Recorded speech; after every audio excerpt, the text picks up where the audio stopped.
Yes, Lord. What's up, my people? What's up, my people? Man, it's your man Trayvon Pratt with AIM, always improving the mind. And yes, we are here with another Power People. Hold on. I gotta get my shine on before I'll be showing off the forearms.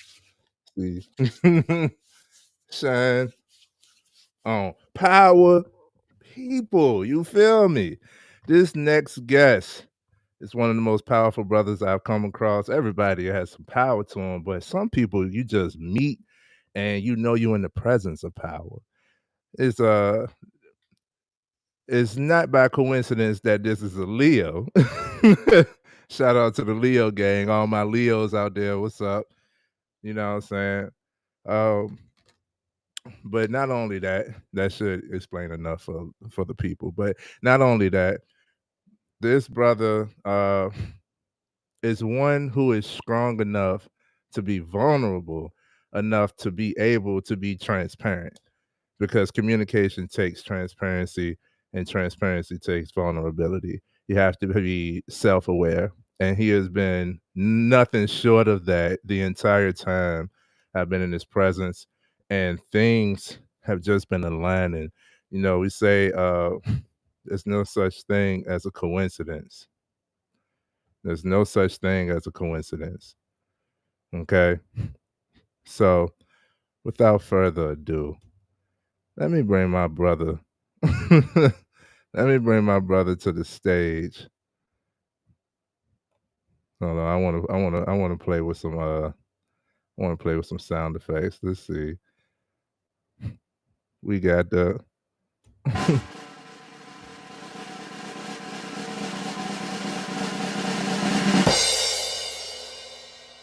my brother in the building. Hey, not the drum roll, bro. Not the drum roll. What's up, YouTube? What's up, AIM? What's up, everybody? What's up, everybody? Man, it's been a minute since we've been on the camera, ain't it? Yeah, it's been a while. It's been a couple months for me. I ain't gonna lie. Some of them might recognize me. They might recognize the background, but yeah, it's been a couple months for me. Man, but a lot has happened this year. If y'all don't know, this is one of my brothers from the FMF Mob, FMF Network, FMF Podcast, Fitness, Mindset, Finance. Um, and we have just been doing wonderful things. It's a men's podcast, but we broaden it out into a network for more opportunities. He also, and we're gonna talk a lot more. I'm gonna let him explain. I'm gonna let him, Hey, what I'm saying? listen. Hold on. I ain't mean to cut you off, Trey. This conversation, right? Y'all getting like the Harry Potter movie when we already done had like the Harry Potter book you sit down for hours and read. We did that last Monday. So I apologize. We will try to keep it in a timely, frame for y'all. But this conversation going for a long time. So hope y'all got time. Bring your family around. I'm gonna keep it somewhat PG-13, but yeah, y'all in for a treat. Absolutely, man. I'm ready, So man. I got the energy. Energy, man. yeah. I don't want to keep the people waiting. I wanted to do a little bit more, but we're gonna make it happen, bro. We're gonna make it happen. I got so much that I want to ask you, so much that I'll like. You're a fascinating dude, man. Yeah. First of all, I see the lion mane growing. You Oh know what I yeah, mean? we out here. We out here. Yeah. That's why I'm so wise. That's why I'm on here. That's why I'm so powerful. Part of the reason, you know. Yeah, bro. Oh, Hey, that shows the self care. You feel me? yes, sir. And I just want to applaud you first and foremost for where you are and what you've been able to accomplish, and just piggybacking off of that last conversation that we did have. I just want to shout you out real quick, bro. You're an awesome dude. Yeah, I appreciate it, man. So I don't think we should keep the people waiting, man. Um, Sorry, Instagram. We having technical difficulties over on Instagram. So anybody that's trying to view from anywhere else, come on over to YouTube You can comment, you can react live. We are here. Uh, and you can interact with us right here and get some of the jewels, get some of the gems, and have a one-on-one interaction with me and Mr. Marquis Smith. I don't think I said your name in the introduction. I don't know either, but they know now. They can see it right there they can see it right there. You know, all I need is the first name. You feel me? Yes, indeed. Okay, so uh, let me do this properly. Go ahead, bro. Mr. Marquis Smith, number one, even though he has a twin, you know what I'm saying? Don't let that go over your head. He's number one. You know what I mean? I'm number Big two. Hooper. I'm number two. I came out second. I came out second. You know. Number one in my life. All right, that's fair. That's fair. Yeah. You know what I'm saying? And yes, sir. Big old Leo, you know what I'm saying? Nothing but love. And as y'all can see, if y'all here, y'all see that the title of this is The Aspects of the Humanitarian. That's a book, by the way. That's your book, bro. Like Aspects of the Humanitarian. hell yeah, bro. Okay. Off of that title alone, I'll pick up that book, bro. Okay.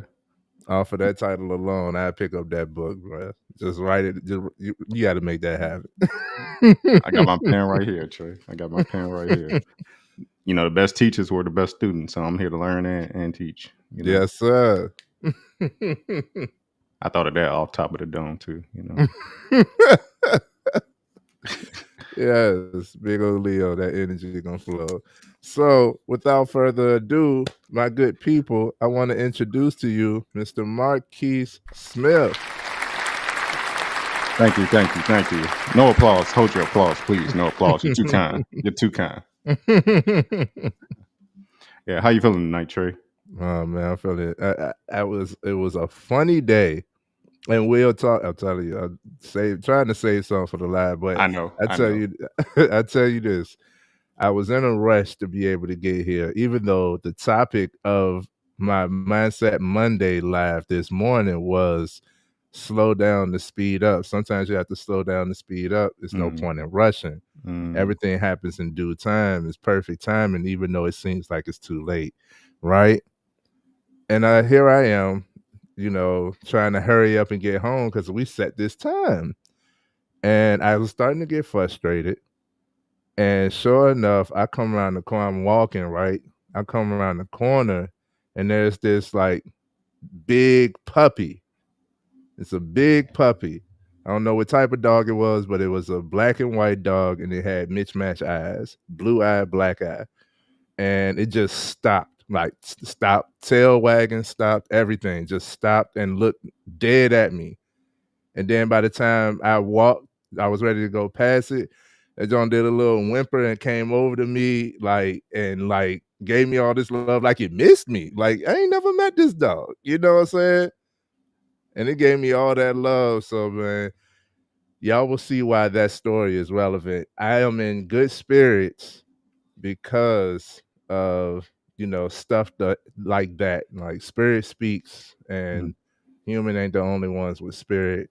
Right. That dog connection.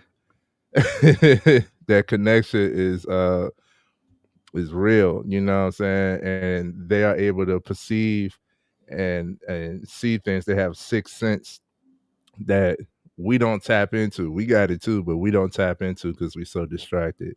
But yeah, man. So now I'm in great spirits. I'm feeling good tonight. How about you? Hey, I'm doing well, man. The thing about that dog, right? One, he probably recognized your uniform. He probably cool with whoever do that route over there. You know what I'm saying? And secondly, you know, the dog just shared some electrons with you. He saw you, you know, your energy a little deficient, and he just shared some of his electrons. He will go get them back by like rolling over, playing in the grass or something easily. But it doesn't always come back to us so easily once it's been depleted through the work day or anything like that. So the dog just gave you some electrons, like go do your thing, Nick. And right. just a little boost. Just a little boost, bro. And I love it. I needed it. You know what I mean? And it put me right where I needed to be. Ever since that, I had so many more positive interactions. Um, ever since that, and I'm talking about that was right at that was at the last bit of like I was texting you like, yo, I'm trying to hurry up. You're like, about this gonna be a photo finish. Yeah. You know what I'm saying? Like, so that was awesome. You was on your Derice banner.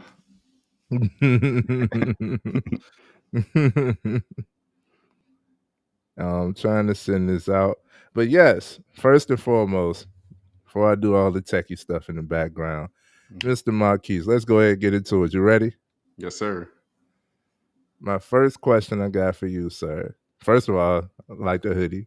Appreciate it. Is Appreciate that it. the Earn Your Leisure joke? Yeah, assets over liabilities, earn your leisure. Shout out to them boys. They teaching about the finance. And like we said, FMF is fitness, mindset, finance. I'm heavy on the finance. So I had to call one of these, man. Like, we might talk about it a little bit, but we ain't talk about the money today. Yeah, man. Shout out to Earn Your Leisure. Y'all been doing big things, especially for the community. So we appreciate you and love you guys, man. Yes, sir. And look forward to working with y'all too. You know what I mean?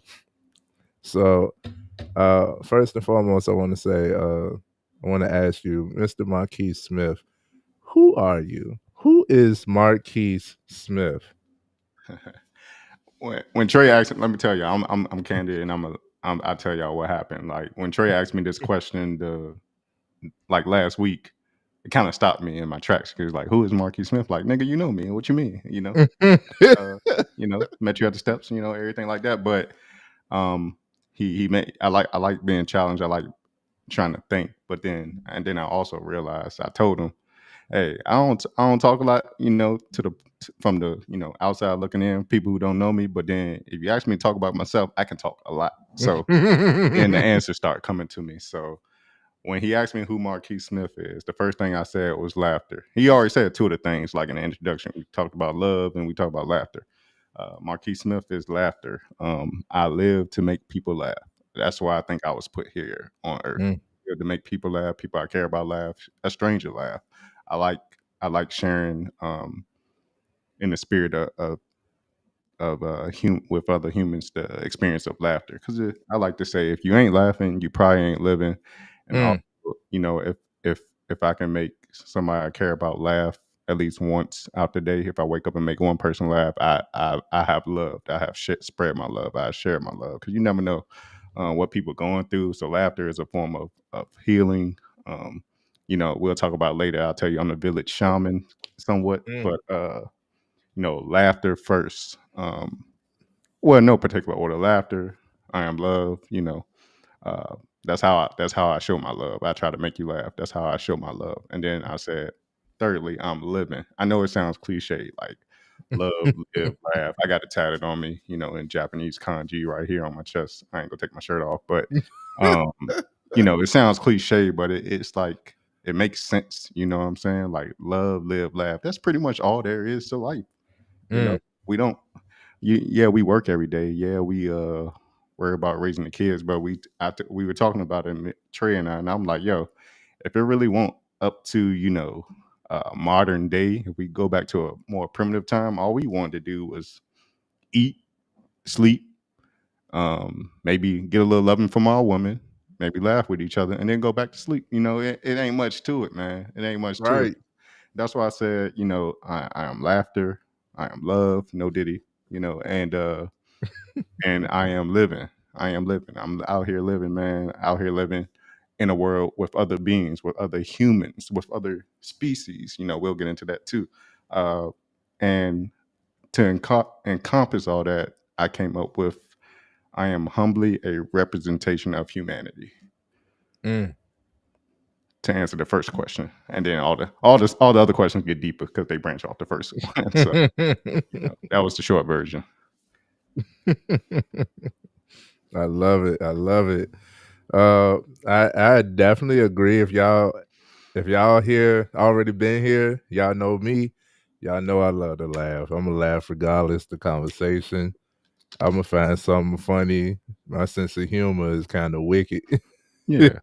Yeah, it get a little dark, but real life you can either do two things. Like everything has duality. You can either cry or you can laugh, and I'd rather laugh, man, because crying take a lot more energy out of you. Like Mm, laughter brings energy back to you, brings life back into you. So laughter, I think, is essential. If you ain't laughing, you ain't living, man.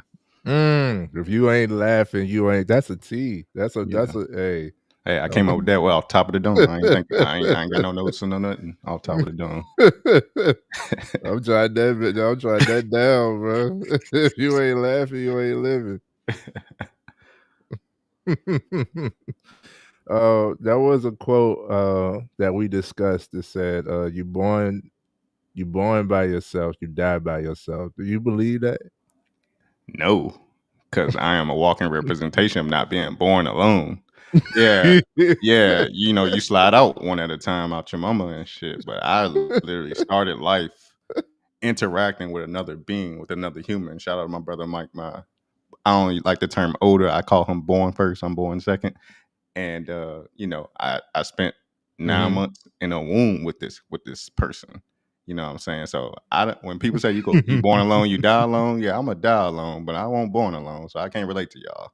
You know, but Mm, but for the most part, you're not alone. You're also not alone when you're born because you're in your mother. You're relating. You're interacting. You're exchanging electrons. Your spirit. Your mother's putting her spirit into you. Your father is already there because he was the zygote that went up in there and fertilized the egg. And you're not born alone. You're born like mm, when you first come out, there's people taking care of you. At the hospital, or if you do natural births, there's somebody there helping facilitate that. Because it can be a dangerous situation for women to give birth sometimes. But in most cases, I think now, as long as you have the right support and the right professionals around, you are literally not born alone. You're born with people. You're not out in the wild like olden days and stuff. And you just, your first interaction was a monkey or something like it. mm, You're literally born around people. I don't really agree with that saying. Dying alone, yeah. When you go in the ground, can't nobody come to the casket and take that long nap with you. You die mm. alone, but you're most certainly not born alone.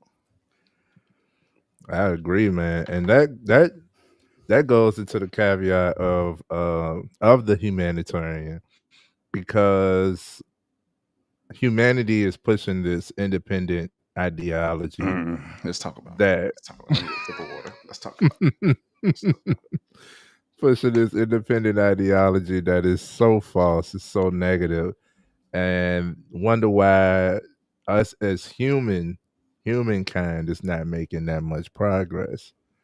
And say we can't live without other people.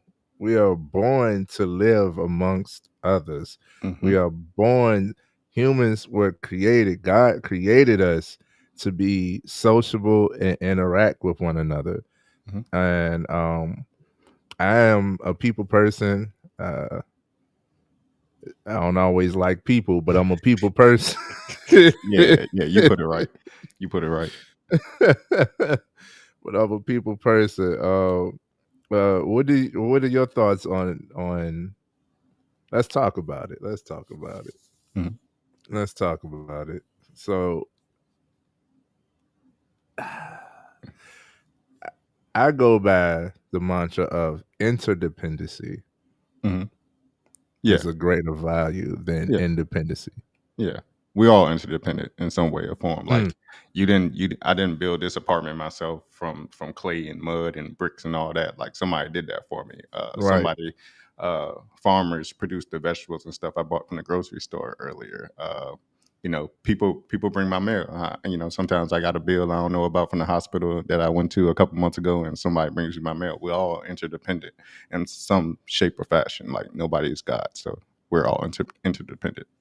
Facts, Yeah, man. this independent mindset is crazy. I mean, I don't want to ruffle any feathers. Like every person is unique in what they do, their talents and whatnot. But when you really look at it from a scientific point of view, um, the only difference, I think we were talking about it. You told me like there's like 1% of us that is different from, or 0.1% that is different from other human beings, Point. and how your basically how your amino acids are branched together in sequence of your DNA. But other than Mhm. that, you're all made of carbon, water, and a few other elements that we naturally produce in our bodies. And then, outside that genetic code, how you look, how your hair is, and whatnot, we're all pretty much we as humans are composed of the same materials.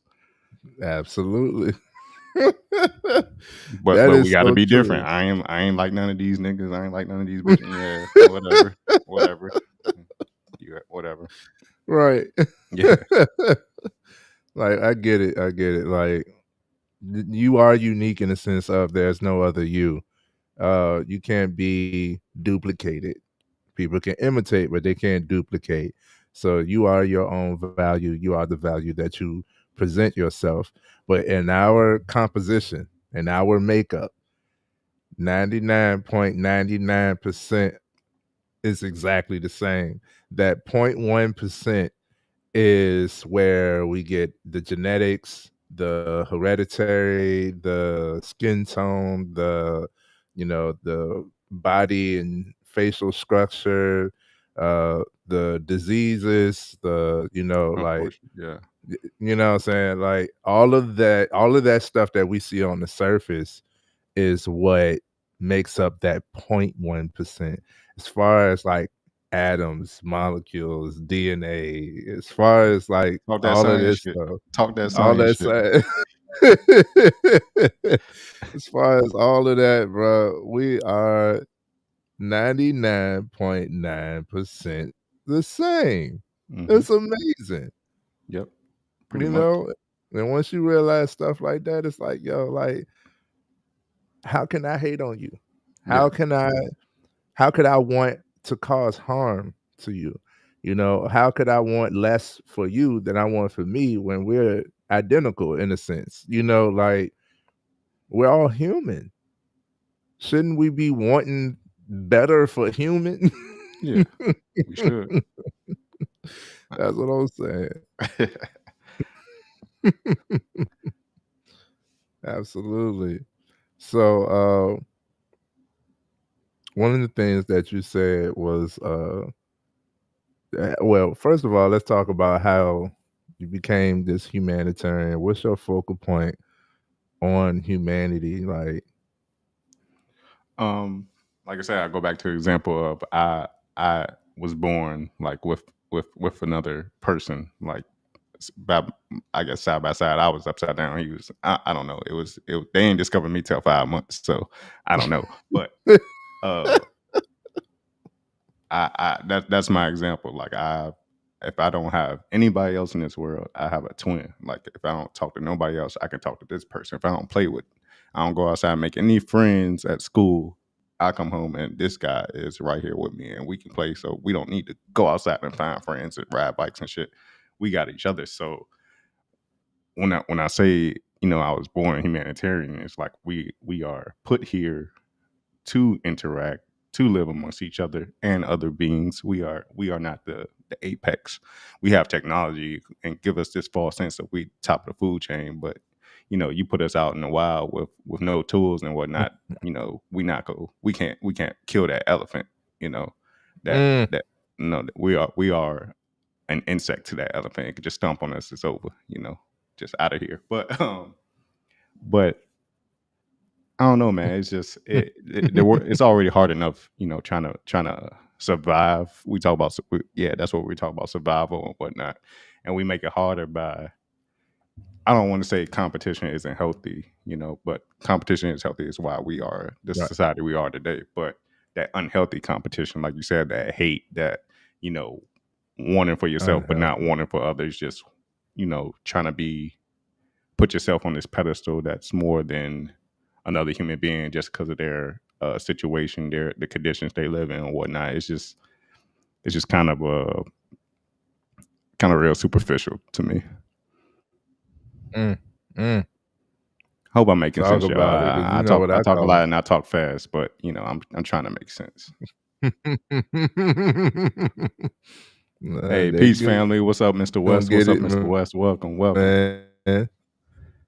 Hey, shout out. Let me do some shout outs straight. Shout out Mr. to the West, shout that's out my to the guy, tribe. man. Shout out to the tribe, man. Shout out. Oh, there goes Sean. There goes Sean. Shout out to Sean, man. Shout out to West. Shout out my brother Calisthenics Complex G. Shout out to Trey, man. Shout out my boy Mr. King of the Berries, Mr. Rebuilding Man, Mr. Paul D. Berry. I love you guys. Paul D. Yeah, Paul D. Berry. I mean, I got so many more. I ain't forget y'all, but I ain't trying to take up too much time. But I wanted to shout out the guys, man. Man, this is your time, man. We got all the time All right, that you then let me need shout out. for Let me shout you. out my home. Let me shout out my brother. Shout out my little brother. Shout out my homeboy Julian. They all these Yes. dudes are young fathers. Doing it. Mm. Bringing up the generation, bringing up my nephews and my I'm a godfather too now. Shout out to Julian and my godson Nicholas. But it's just amazing, man. Like Yes. I'm 35 now. I'm 35. If y'all couldn't tell, I know I probably look 20 something, but it's just amazing. Like coming up in life, and now it's like like we go back to humanity. It's literally not just about you, because you got another generation coming behind you that you are responsible for raising and to be productive members in society. So yeah, man, shout out to everybody, man. Shout out to the woman in my life too. Y'all, nah, I ain't neglecting y'all either, but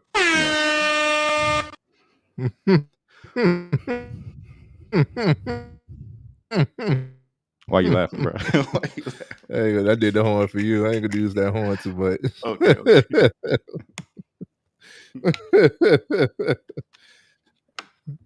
Oh yeah, my boy Ron. Oh my gosh, my boy Ron. man. He a Love young all father. of y'all, man. My boy Ron. He a young father. Shout out to all the new fathers. A year, 2 years or less, man. I know y'all grinding.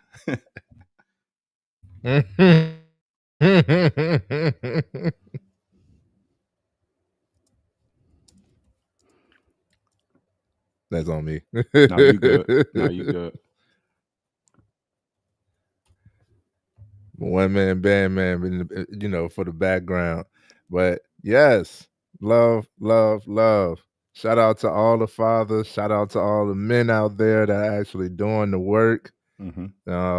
Shout out to everybody, bro. Much love to everybody. Shout out to the G over at the Calisthenics Workout Complex. Just got engaged. Yes, sir. Congrats to him. You know what I'm saying?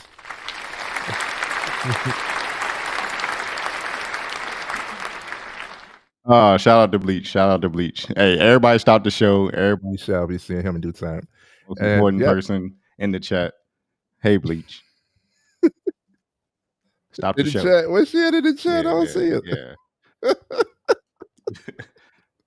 She said, "Well, look at these two dapper gentlemen." Yeah. Yeah, them big old Leo. You just wait. We got something coming. And we got something in store. Don't even. Hey, nah, bro. All the stuff that's in the background, I can't wait. I don't know. She sound like she yelling every time she texts him. His name is all caps. That's that big old Leo. Yeah. That's that big old Leo. He said she the most important, ain't it? Fat face. Hey. her son, big old Leo, Nicholas. Big old Leo. Yeah. Shout out to Nicholas. Nicholas. Shout out to Nicholas, man. Yeah, I'll say he getting big quick. Everybody, I don't like that shit. Bro, they grow like plants, man. It's just once they a little flower, then they a tree the next day you see them. It's right. Crazy. Like, don't touch me. Dang. Yeah, that time is important, man. That putting that time in, because time flies. Absolutely, especially when you're doing something right. Yep. So you said you can't stop believing in humanity. Yeah, you can't stop believing in the human condition, because the day you give up, somebody go see that, they go give up. You never know who you're touching, who you're inspiring, who's trying to emulate you, who's watching you. So, if I were to stop giving up, that next person will give up. And it's easier for that negativity to spread, much easier for negativity to spread than positivity. So you can't stop believing, man, because the minute we all stop believing, we God, it's almost like God failed and the devil won. Even though that's all in our head though, but we'll get into it. We'll get into it. Yeah.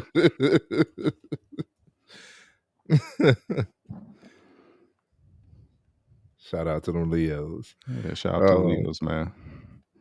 August Leos at that. Especially the August Leos. Yeah. You know what I mean? Yeah. It's interesting. Talking about humanity, I like to tell the story of how we even came to meet. We just shout out to our boy AJ Anthony Giovanni and Mr. Callis in the complex. His fiance now. Let me get the proper words. His fiance is I went to high school with her, right? So she had posted an Instagram story like, "Are you a busy working professional finding it hard to get in shape and work out?" And I was like, "Yeah, that's me." So she invited me out to the steps. I come to the steps that Sunday, and the first two people I see is who I know to be now as Trey and Paul, Mr. Paul DeBerry. And we were sitting at the fountain. I was like kind of on the other side, because I didn't know what they were doing. They had books, they were writing notes. I was like, okay, this big dude, he probably just got out and trying to do better. And then Mr. Paul is like the converted Muslim that, his big homie in jail. So they collaborate and they doing their thing. I'm respect, and then, this man said, "What's up?" to me. And I was like, "What's up?" And I was expecting that to be the end of a conversation, and it just went on from there. Man. It just went on from there. He started asking me questions, started making me talk and shit, and now we like we known each other for 15 years and shit. You know what I'm saying? Right, bro. That's why we grew up together. You know what I mean? But that's humanitarian to humanitarian. Like, why talk to me, bro? What's up? You here? Right. Why not talk to me? Why not? We all can't here have community without communication. Why not talk to me? And little do I know, we here for the same thing. So said nothing brings us together more than realizing we striving for the same goal. Message. You know what I'm saying? I could not get the sound bite. That's what I was trying to get in here. Yeah, message. Don't. I was trying to get that sound bite on this show for the "Don't be a menace." The message shit. Huh? The "Don't be a menace." The message shit. When Keenan Ivory in the background. Okay. Yeah, definitely need that. I got 3 of them, but they all videos. I got to extract the audio, and I've been technology, man. I've been dealing with that in the background. Super producer G getting pretty good at it. You might can collaborate with him. So, but yeah, hey, she said it yes because that's how life works. Unexpected connections. Y'all got the MacBook. Yeah, MacBook. Yeah. Right. She's one of them too. Yeah. She's one of them too. I like. You know what I'm saying? I think I met her out at the steps too. So that's how I know her. And then, that's my best friend now. Hey, friend. She's the coolest toxic person I know. So at the core, we all it's a bunch of Leos and Aquariuses. That's Paul. They unique. I ain't never knew no Aquariuses, but Paul, Bleach, they're interesting, mysterious, but not really. I know too many now.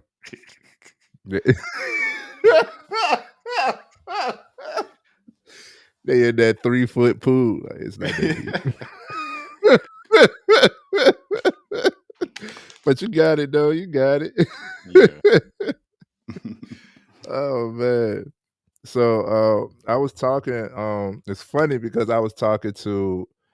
I have these types of conversations off camera. As you can see, I actually practice what I preach. I do believe that you can't have community without communication. So I communicate. I talk to the people. There's not too many a conversation that I can't have. I do have boundaries over certain things, but I'm pretty much an open book. And I've been having that conversation about, and I've been seeing a lot of people. We ain't gonna go too far. off of on this, but this aligns with the humanitarian mentality. Is I know a lot of people who wants to be in a relationship, but they say they're looking for the right type of person, and it just be like, how do you know what you're looking for? You ain't even define what it is that you're looking. Where are you looking? Like. Oh, I know where we're going with this. This is one of my favorite parts of the conversation. Oh man, keep going, Trey. Keep going. I'll let you bring it in a little bit more. So yeah, I, one of the main things that not to expose nobody, there will be no names. One of the main things that guys come to me about coaching and are open to having a conversation on is relationship matters. Surprise, surprise, guys do want a woman. Guys do want to be in a relationship. Guys do want to be gotten. They want to be taken. They want to be in a relationship. They want love. They want intimacy. They want to be kept. They want to They be want kept. to they want to be kept. You Yeah. know what I'm saying? Like they want love too. On the surface, it might be opposing what they actually want. But I talk to the guys all the time about this. I'm married, for those that don't know, and I've been with my woman for half of my life now. Shout out to you. You know what I'm saying? Not easy. Know you grinding. Know you You know grinding, what bro. I'm saying? Not easy. And that's my baby. Well, but most of the guys that see me and her, they like, man, I want what you got. And then they say what they're looking for, and the conversations be going askew. And I'm like, yo, what what you say that you're looking for? You got to understand that you are the reflection. You are a reflection. Like my wife is a reflection of me. We are now a unity. We are one, but she's a reflection of me. So if you are still in this realm of man versus woman, and you know what I'm saying, all this, oh, I'm this and that, and it's like, dang, like, where are you getting this from? Where are you getting this from? It's like, what exactly are you looking for, and how are you looking for it? Do you think you're supposed to? Are you supposed to be looking? Is that how we hunt? I'm glad we had this. I'm glad we had this part. No, that's a common misconception with men, women, anybody on this earth. You go looking for stuff. Why are you looking for shit? Mm, Why are you looking for shit? That's not even what God intended for you to do. God mm. didn't tell you look for anything, because if you look in any direction other than God, you going the wrong way. Woo. I don't like to say looking. You shouldn't go looking for your wife or your significant other or anything like that. You go looking for a job. Yeah, you can't just attract a job out of thin air by meditating. You know what I'm saying? Some people, Mm. maybe if you're on the internet, but you don't go looking for your significant other, your wife, or not. You attract by Mm. staying on your path. You're not looking for an alternate path to travel to go looking for something. You're already on your path. You're looking ahead at what, and you're focused on what you're doing and what you're building, what you're trying to achieve in life, your personal goals. Because half of y'all be looking for a wife, and you not even really a husband material yet. Like I'm not like I said, I'm not trying to ruffle any feathers. All y'all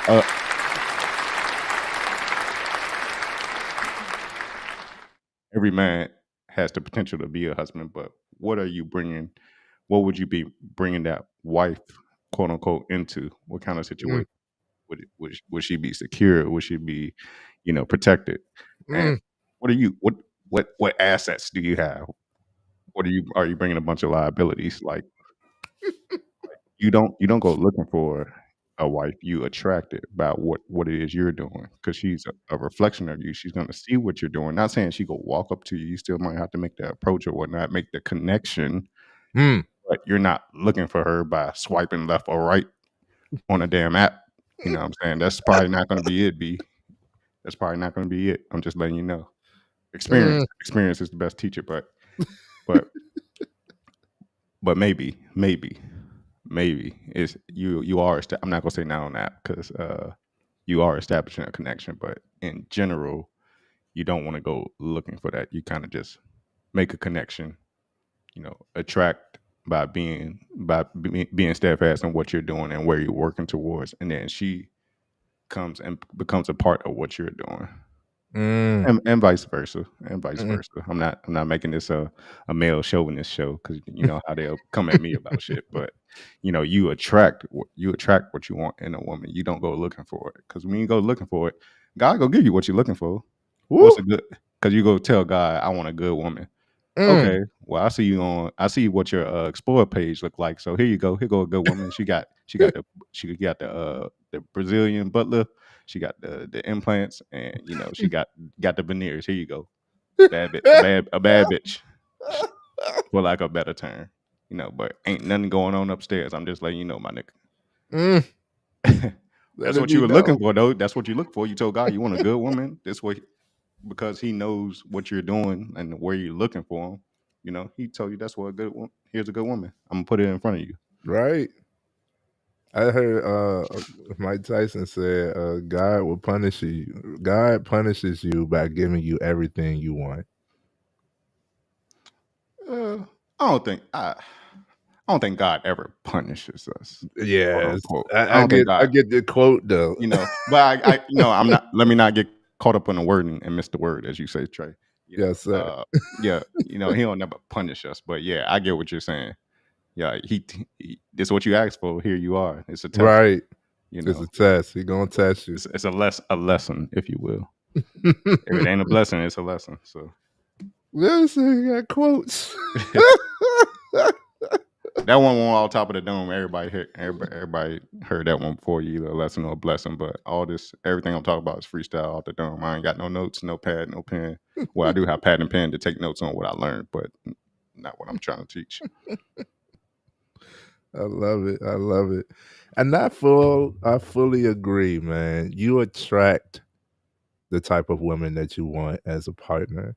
So you have to analyze yourself, right? And this for man and woman, you attract the things that you want in your life. If I say, if anything I deem I want, if y'all was here this morning, the mindset Monday was you got to slow down to speed up. And if I just got everything I wanted when I wanted it, I wouldn't actually be able to uphold or sustain most of the things that I claimed I wanted at the time. This is why you are improving. This is why you are building yourself. This is why self development, all in all, like it's preparation. And the more you build yourself, the more liable you are to achieve what it is that you are working towards. And yes, you attract. Attract is the main word. Your partner. You become very attractive. It's not just external, but the external is a part of it. You know what I'm Right. saying? But it's not just the external. What are your habits? You know, we all got our own flaws and stuff, but what are you working on? Do you have accountability? Right? Some people can see their own growth in one area and think that that is stamped and final for the whole product. It's not. That was a piece of it. That was a part. Good job. Now keep going. We're never done. And that's a beautiful thing. Like when you're done, you're dead. As long as you're alive, you got work to do. Let's Yeah. work. Yes, sir. Yes, sir. I agree with that. So it's a divine intervention, man. You attract instead of looking for it. Because there's also a myth. I'm gonna go ahead and shoot this down that each one completes another. There is no completion because even when we get together, we both are still building. Yeah. Yeah. We Yeah. both are still building. We both are improving ourselves for the healthiness of the relationship. We both are improving each other through this dynamic. So we are still going to be working. There is no like finite completion. Yeah. You know what I mean? Yeah. So Constantly you learning and teaching as you go along the whole way. constantly stay a student. You know what I'm saying? Always improving. We always learning.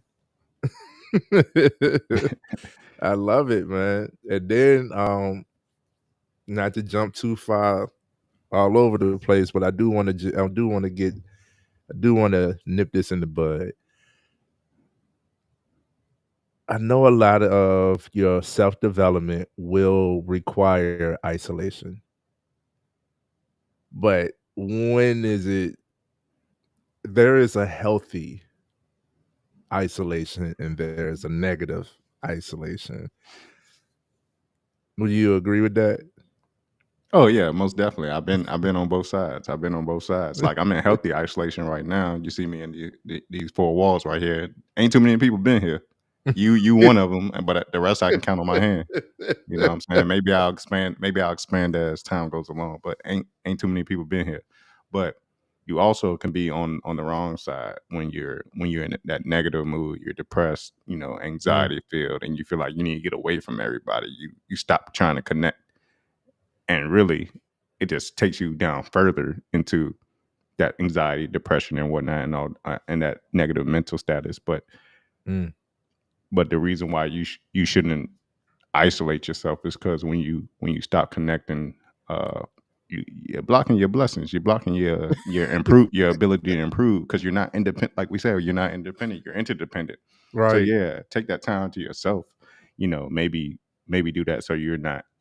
Maybe do that if the people that are in your life or your tribe is not moving in the same direction as you. But don't stop connecting. Try to find another tribe that's going in that direction. Which is why Mhm. I found y'all.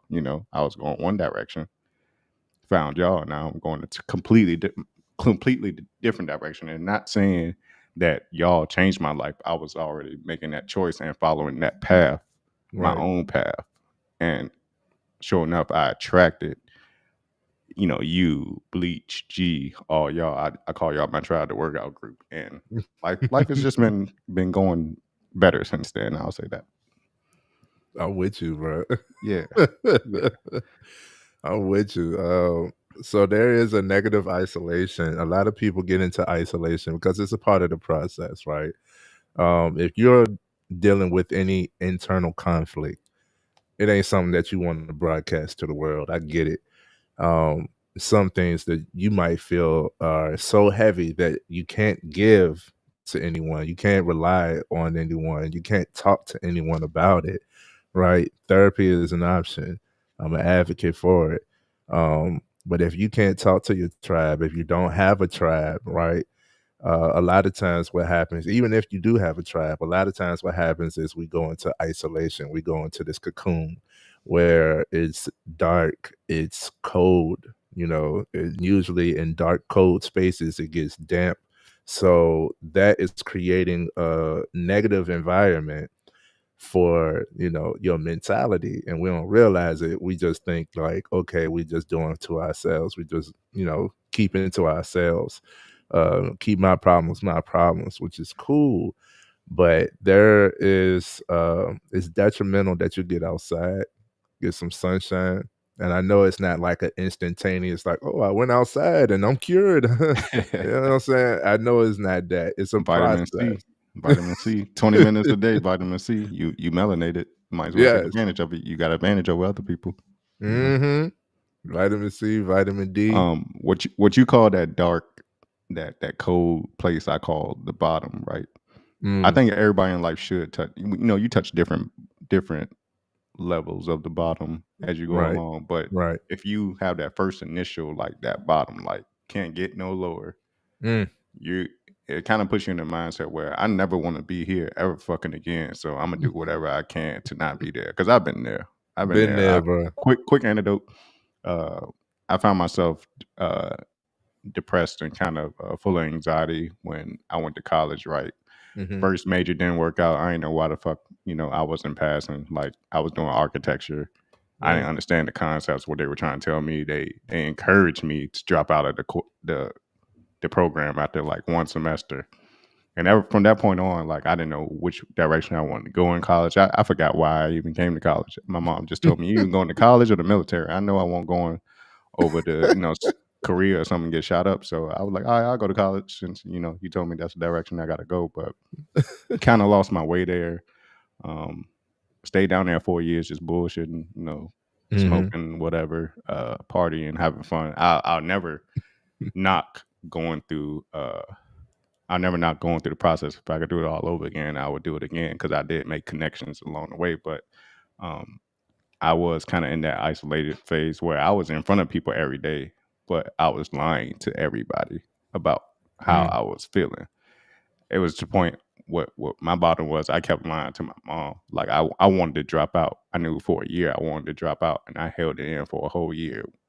Took out more loans and whatnot, knowing I won't go to class and pass them or anything, just trying to keep up this lie. And then it was like the day that I told her I dropped out.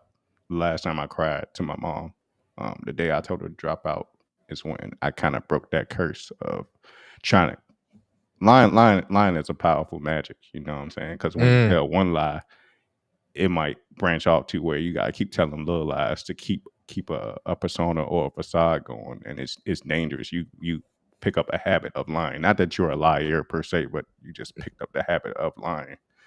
It's Mm. kind of like a defense or a survival mechanism. But the minute I broke that curse and told my mom what I wanted, you know, life changed for me. Life changed for me. Absolutely, bro. That is dope. Thank you for sharing that. Yeah, Thank you most for definitely. sharing that, man. Cause they say sometimes, your breakthrough comes right after that breakdown. Hmm. You might have to break down before you break through. And it's I I can use a fitness metaphor for everything. Hmm. Because how do you grow muscle? The old muscle has to be broken down and torn for new muscle to grow and to build Hmm. stronger. Yep, scars Uh, and all. Your muscles scarring. That's why you so big. It's just scar on top of scar on top of scar on top of scar. Till one day you just swole. Mm, that's what those striations are. Yeah, scars, pain, putting in Hey, that pain. Yeah. go. I ain't know that. See, we all learning. You Yep. know what I mean? So definitely, I do appreciate that antidote.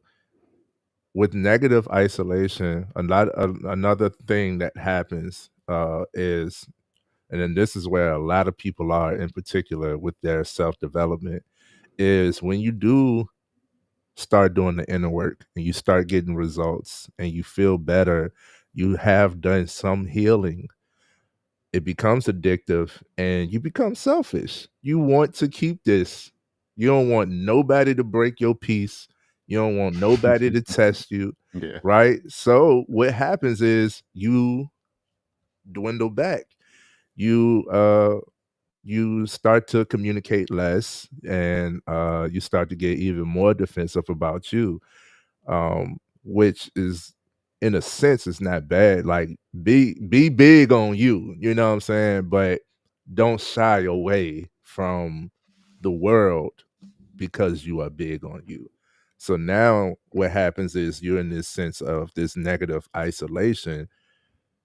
You've created this sense of Security, security, for lack of yes, a better term. Yeah.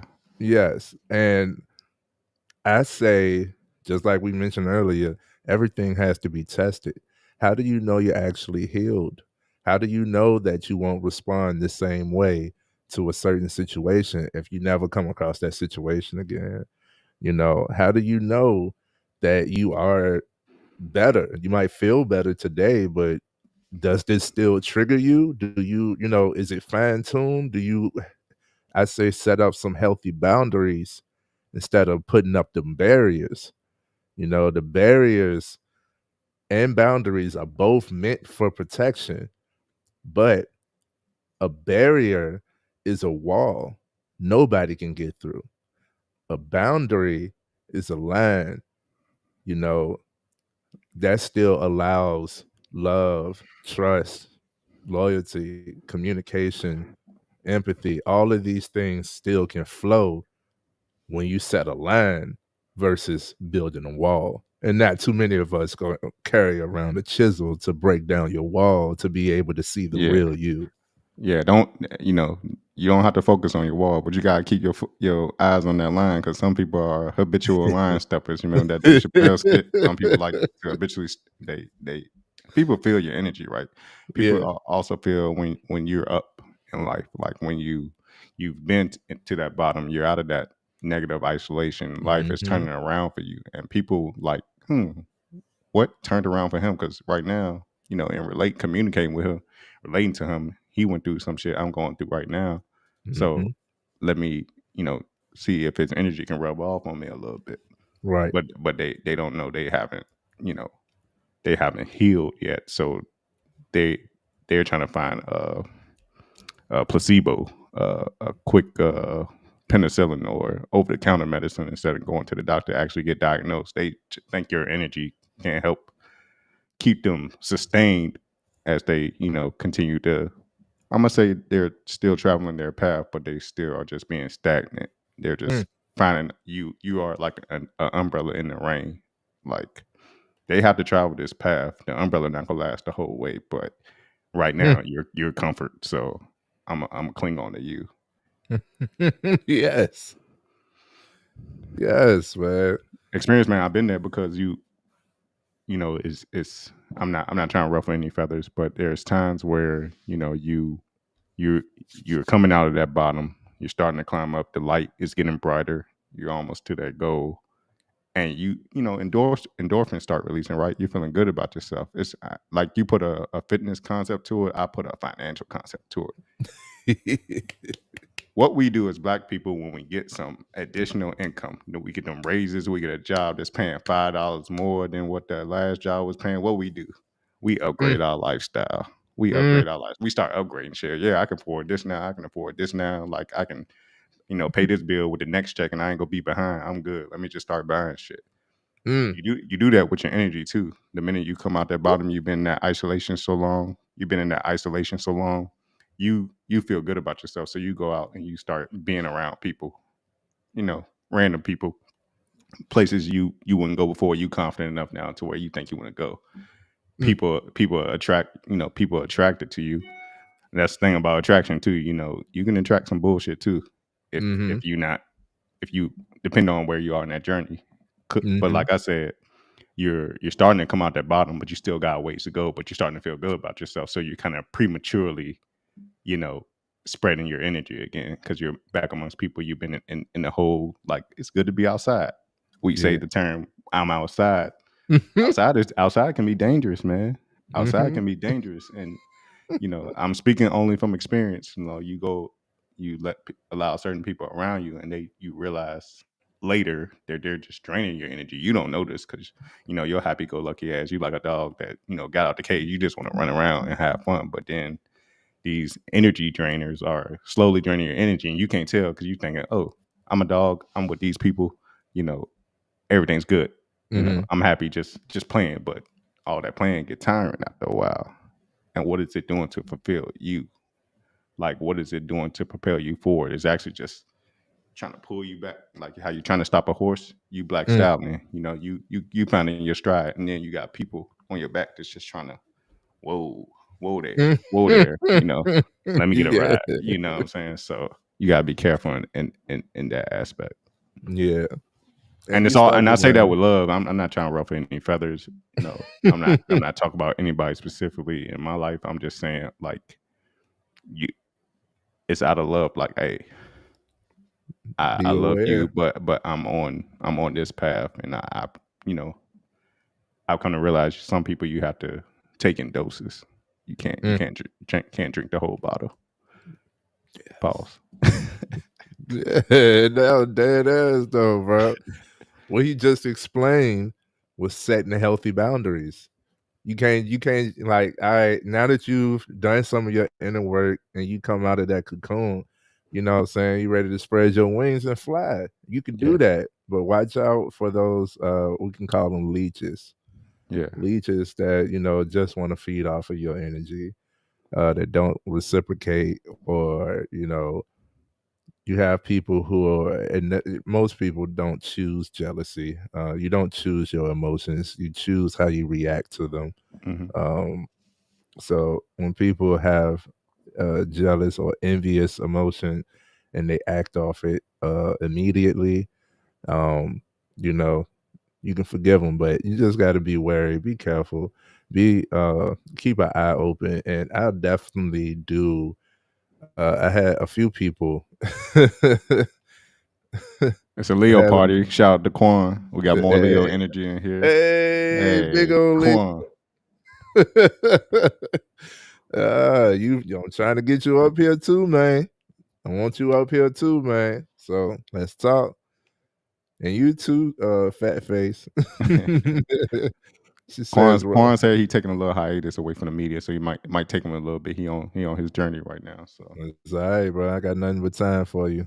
Everything happened in due time. You know what I'm saying? You know what I mean? Ain't no such thing as a coincidence. So yeah, she says ruffle feathers, because sometimes feathers need to be ruffled. First and foremost, understand we Leos. I had to learn not to dim my shine. Hello? When I refused to dim my shine, that's when I started receiving shade. mm, that's a bar right there. That's a bar. That's a bar. Let me turn around in my chair right quick.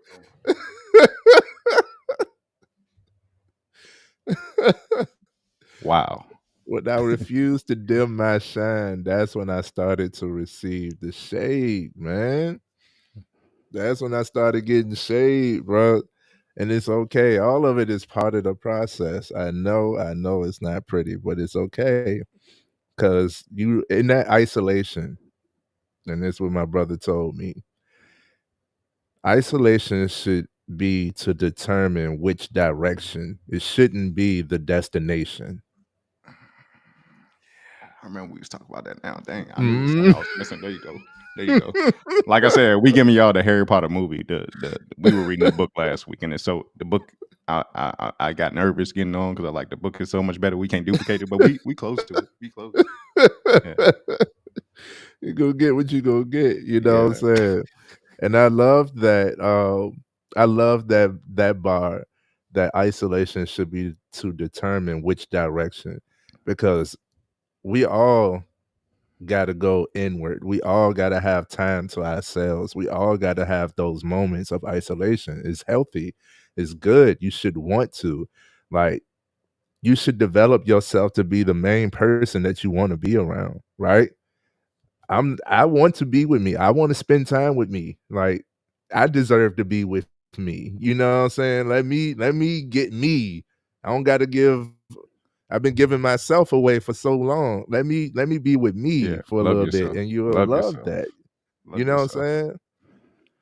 And you'll fall in love with that, But within those moments of isolation, it's like strategizing. It's like, okay, what's been going on? What is going on? What do I want to go on? Where am I headed? What I need to do next? You know what I'm saying? What can I And change? What you can I start change? asking yourself, what can I change?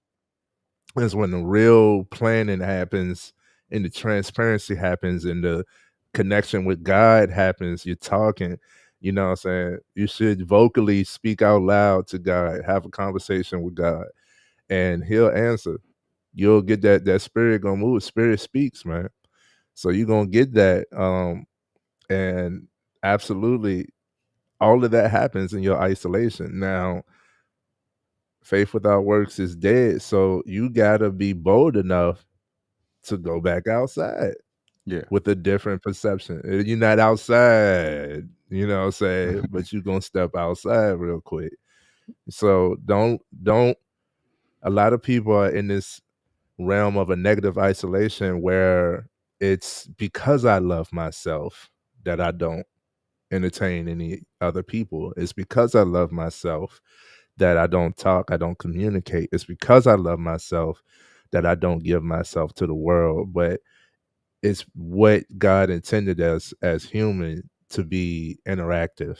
Like it's because you love yourself that you now need to set the example for somebody else. How would somebody else know or see that this is something that could be overcome if you're not the example? Yeah. In that aspect of negative isolation, I argue like you think you loving yourself by staying in that isolation in the Mm. negative aspect, but you don't want to show your face because it's something you hate about yourself right now that you don't Ooh. want people to know. Ooh. I've been there. I hated myself. Like I said, Mm. in that time, I was ashamed. Absolutely, I've I, been I there. was trying to save face. I ain't want nobody to see me I've down been there, bad. bro. It's like I don't even want nobody. Hey, how you doing? Because I'm about to explode. I'm about to let all this out. Like, don't even ask me. You be like, "How I'm doing? You don't know the struggle, nigga. You don't know the struggle. Get the fuck out my face. How I'm doing and shit, trying to be polite. Just lashing out, man. Just lashing out. Yeah, but we can't live out of fear. We're not born, or God did not instill in us a spirit of fear. Mm-mm. So we cannot live out of fear. And the negative sense of isolation comes from that spirit of fear of, you know, what could possibly happen by interacting with other people.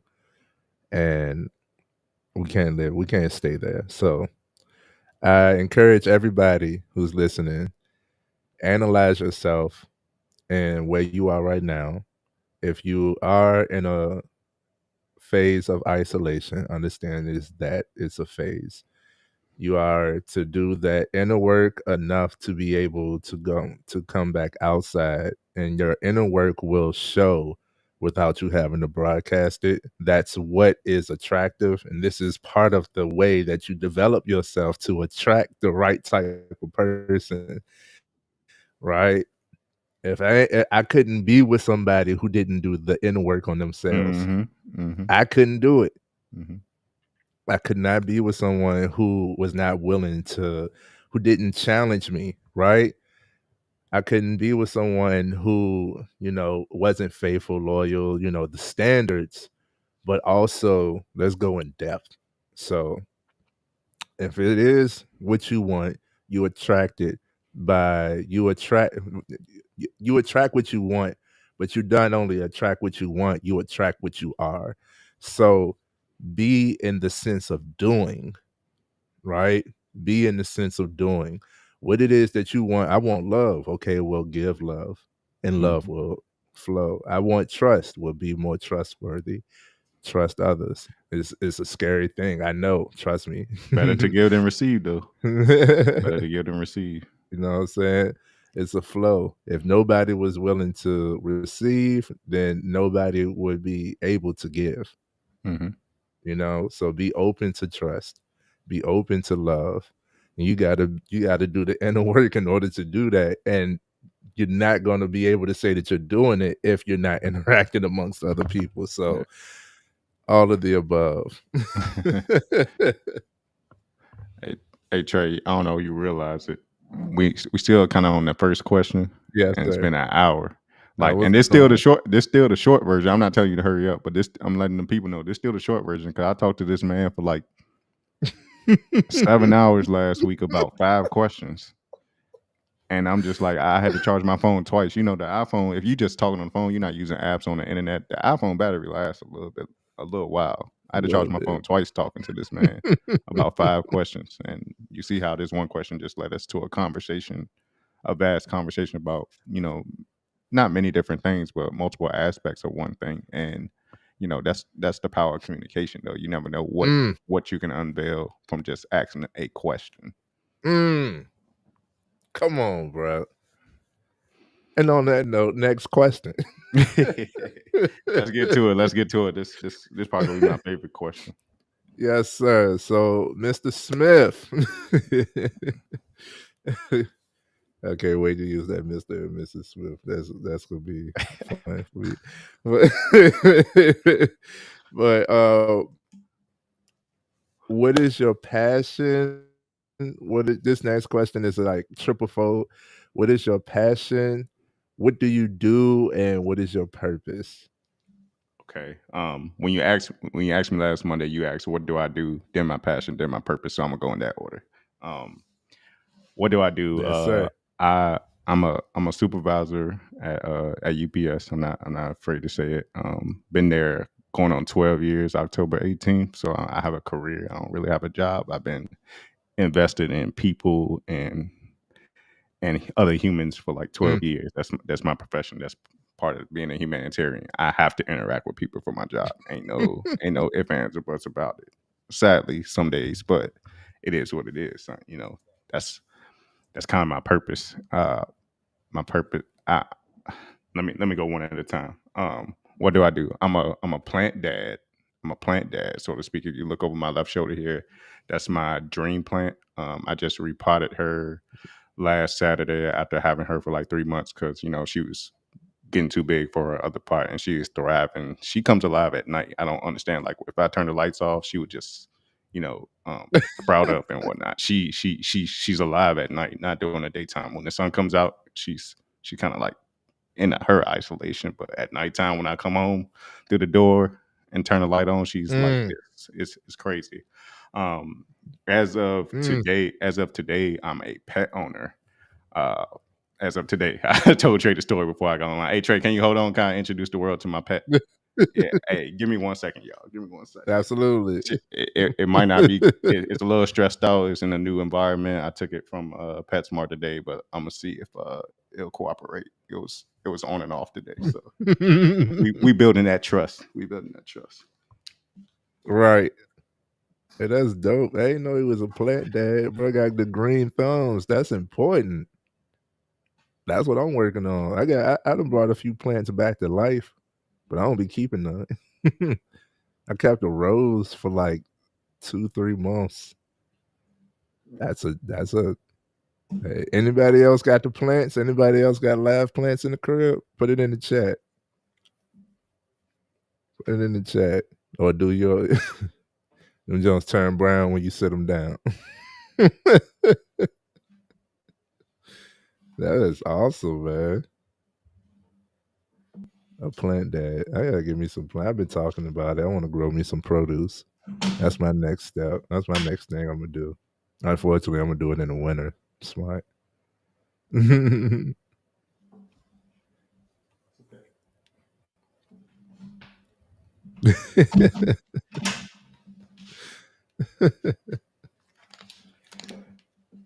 They a little stressed right now, but they a little stressed. Getting used to the new environment. He not up Yeah. on, he not up on his heating rock right now, but I have a bearded dragon. I bought a bearded dragon today. I Oh yeah. I wanted a pet. It's funny. I'm a dog person. I love animals. But I knew I couldn't bring a dog or a cat home in this apartment. And I'm at work all day. Keeping it. Mm. I don't want to keep it caged up. And them cats, they smart, man. You go up to the cat where you can adopt. They start looking at you all like with the Puss in Boots eyes and clawing at the glass like they want you to take them home. Then they come here and raise hell. Like I ain't going for it. But I purchased a bearded dragon today, and he has a 40-gallon tank. I bought the biggest tank I could get because he's gonna grow to about 24 inches. He's about maybe 8 inches right now, but Oh. got all the heating lamps and everything. He got a terrarium with all these mosses and plants and shit in there. He having a good time. But as of today, part of humanitarianism is you're amongst Earth with other creatures, so Mm. we interact with them too, every day, whether we realize it or not. Yes. But what other than what I do, I'm a brother. I'm a brother first and foremost. Two brothers, two blood brothers. My twin Mike and my little brother John. Shout out to him, and he's a new father. And I use Big the ups term to you. brother, not in the sense of black people we like to say what's up brother, but it kind of does My apply. brother. But yeah, because we really are. If there was one human being that started on this planet, we all came from the same origin. So we kind of all are brothers and sisters in a sense. But I say brother because as far as my homeboys, like UG, if I don't feel like y'all my brother, if I don't feel that way about y'all, I don't call y'all my friend, because friends is overrated. That term is overrated. Mm, I like to say I have brothers, many brothers. right.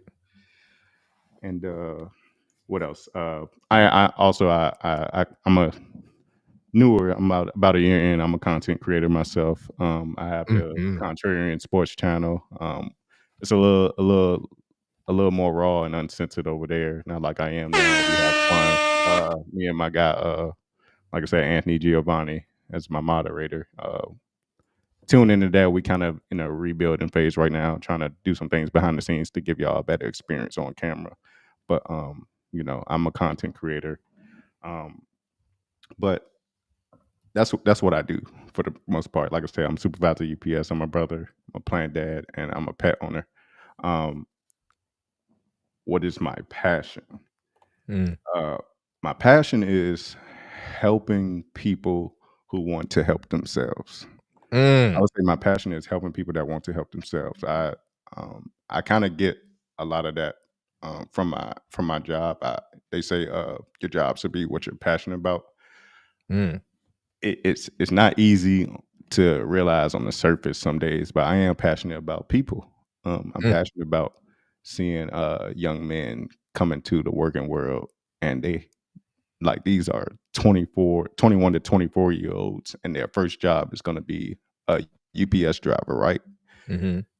What do 21 and 24-year olds? What's going to be their biggest t- what's their biggest thing like? They want to be outside. You know what I'm saying? Mm-hmm. They don't want to be at work all day. They want to go home and go out with the girlfriend and go to the bar afterwards. It's really they don't have that discipline yet. You remember when you was 21? You ain't have that. You were an adult, but all we knew at 21 was I can go to the liquor store now. It won't like, oh, I'm a completely a man or anything like that. Like Right. I'm not complete into my manhood. I was a man, but not complete into my manhood. But Mm-hmm. you know, it's it's a challenge like instilling that discipline in them, because you don't want to pops them, because you're not their dad, but and I'm not that much older than a lot of them. Some of them are older than me, but to to have to tell him like, hey, like why you he like can I get off route? I'm tired today. Why you tired? Because I went out last night. Why you went out last night if you knew you had to be at work and you didn't know if I would be able to send you home or not Mm. based on my staffing needs? Like, if it's something detrimental, we'll send them home. But other than that, get your ass on the truck and deliver them back. I don't care if it's 90 degrees outside. Give a fuck. For Right. for Miss Bernice call up here asking where her what's that Sheen bag at? You know what I'm saying? Something she could have went to the store for. Um, Right. but my passion is helping people who want to help themselves. Right? I like some people will tell you they want to be helped, but if you don't actively see them helping themselves, that's why I said them people those energy drainers. You kind of Leeches. gotta watch out for them leeches. Yeah, for lack of a better term. But my passion is helping people who want to help themselves. Now that I've done a lot of work from 21 to now, I'm 35. I'm not finished. I'm still working, but I Yes, sir. feel like I'm at a point where I'm a little steadfast at where I'm at with my career, putting my own roof over my head, able to support myself. So now I can share a little bit of my wisdom and energy with people coming behind me Yeah. or alongside me, wherever.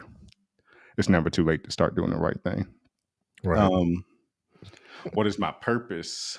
Because when he asked me this, I'm like, passion, purpose, the same damn thing, nigga. Like, it ain't that deep, but he challenged me. He challenges me to think, and I say my purpose. I said it earlier.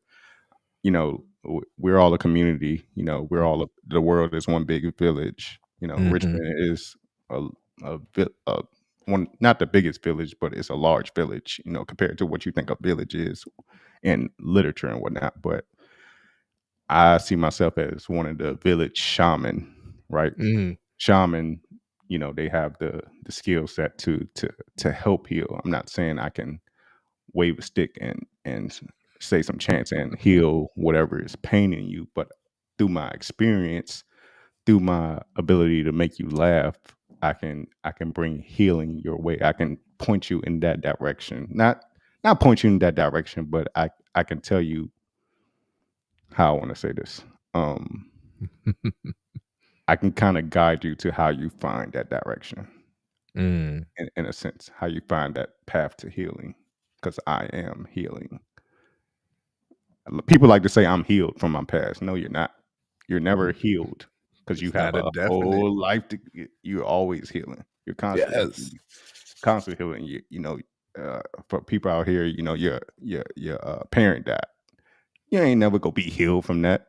Right. Because they were it's a different experience when they're here living and breathing with you to not being here. So it's you're gonna be constantly reminded of that after they're gone. So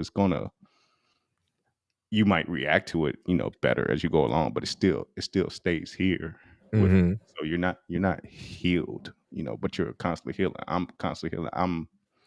I've become great at compartmentalizing. I'm almost probably toxically a great compartmentalizer, because I tell people, like, I can put stuff in this little box in the back of my head, but if you happen to trigger it, it's a fine trigger, it's a hairpin trigger, but if you trigger it, it's gonna be a lot of bullshit coming out. So I'm trying to work better at being constantly getting stuff out and not boxing it up and forgetting about it, and handling that. But Mm-hmm. I think in my experience with most people, I'm a little more experienced than they are, because people. Another thing is, if you want to heal, right, and this is part of that healthy isolation, you got to stop letting worldly things Mm. bother your emotions. Mm. I get it. You think you're doing something by saying, "Oh, Trump it ain't shit." He'll be a horrible president. People think they talk about some shit when they talk about politics and shit, not knowing it's really all a dog and pony show, Yeah. and ain't none of it for you. Like, politics ain't never been in America, ain't never been for the benefit of the minorities, for us melanated folks, shall I say. But stop letting Speak. worldly things like these forces put you against somebody. Like, oh, you're a Republican, you voted for Trump, and you're black.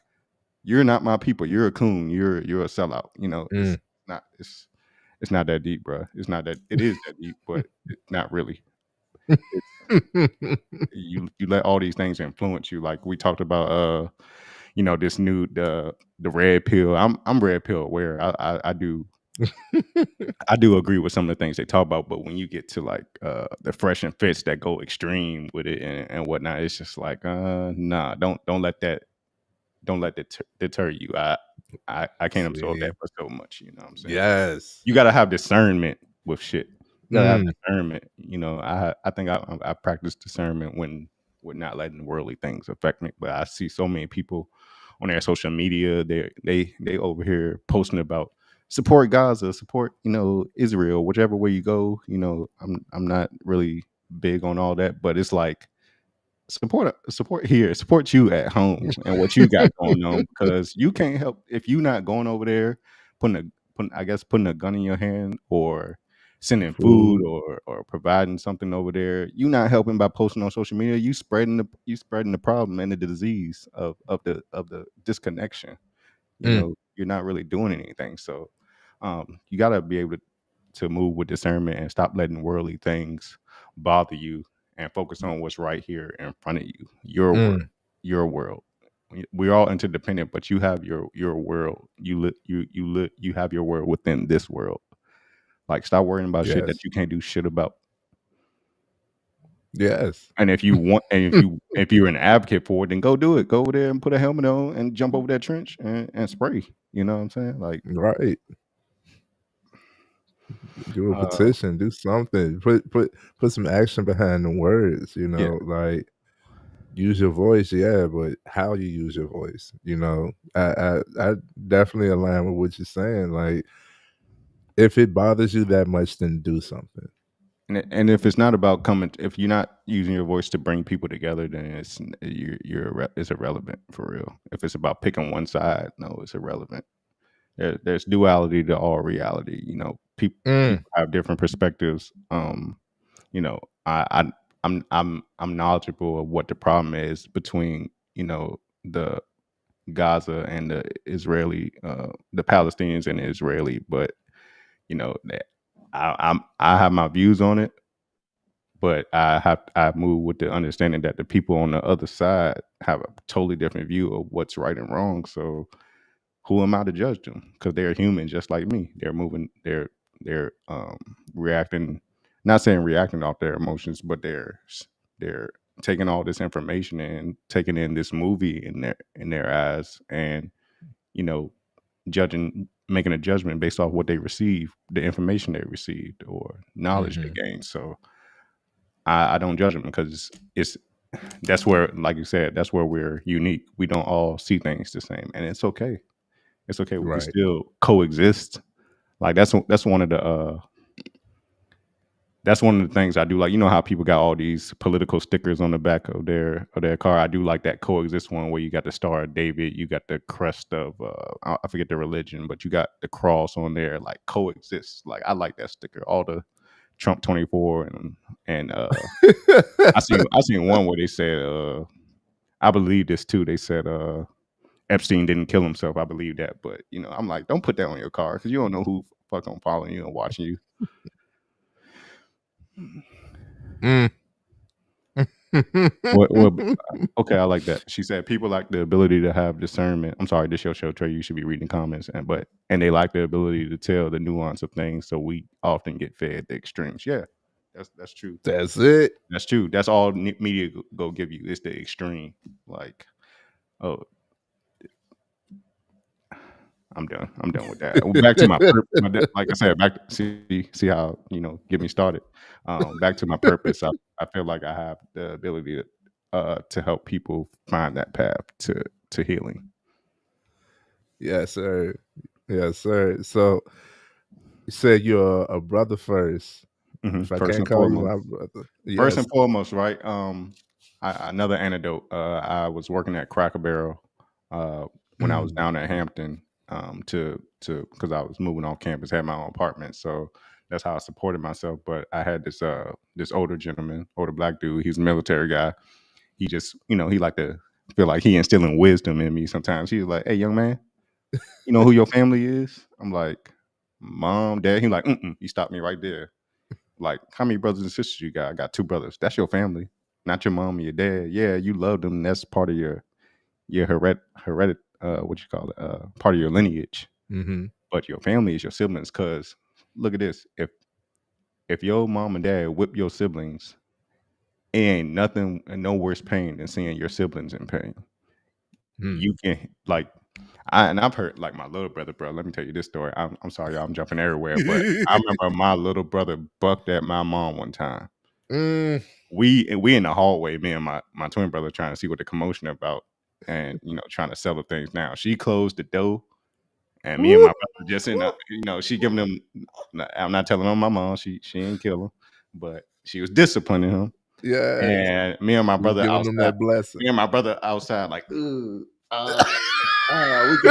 can feel them lashes. We can feel them lashes. Like she was wailing on this dude, like because he was out of line. He bucked at her, like Yeah. she's trying to give him instruction. And I was like, dang, none I wanted more than to go in there and cover my brother and take them hits myself, and tell my mom let me take the punishment for him. But that's why they say your family are your siblings. I know all of us don't have siblings, but you have people in your life you feel that way about. Most people. Where was I going with this?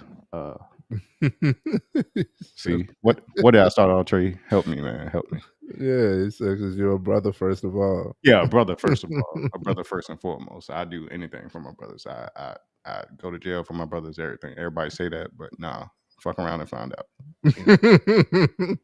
And you also told me that working at Cracker Barrel was an interesting choice, especially given your upbringing. So, Yes, Trey, you reminded me all the gems that I didn't write down.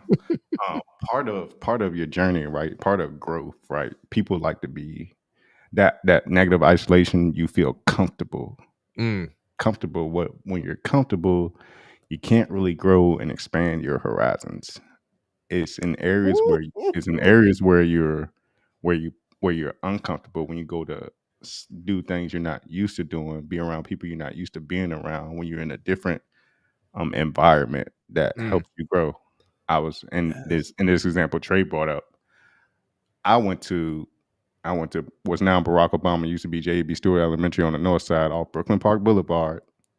Ain't Yeah. no white kids in my class. Ain't there. It might be some over there now because they moving in over there. It might be some now. I Mhm. don't know. But when I was there, I want no white kids at that school, if I remember correctly. I went to Bedford Model Middle School in the West End. Mm.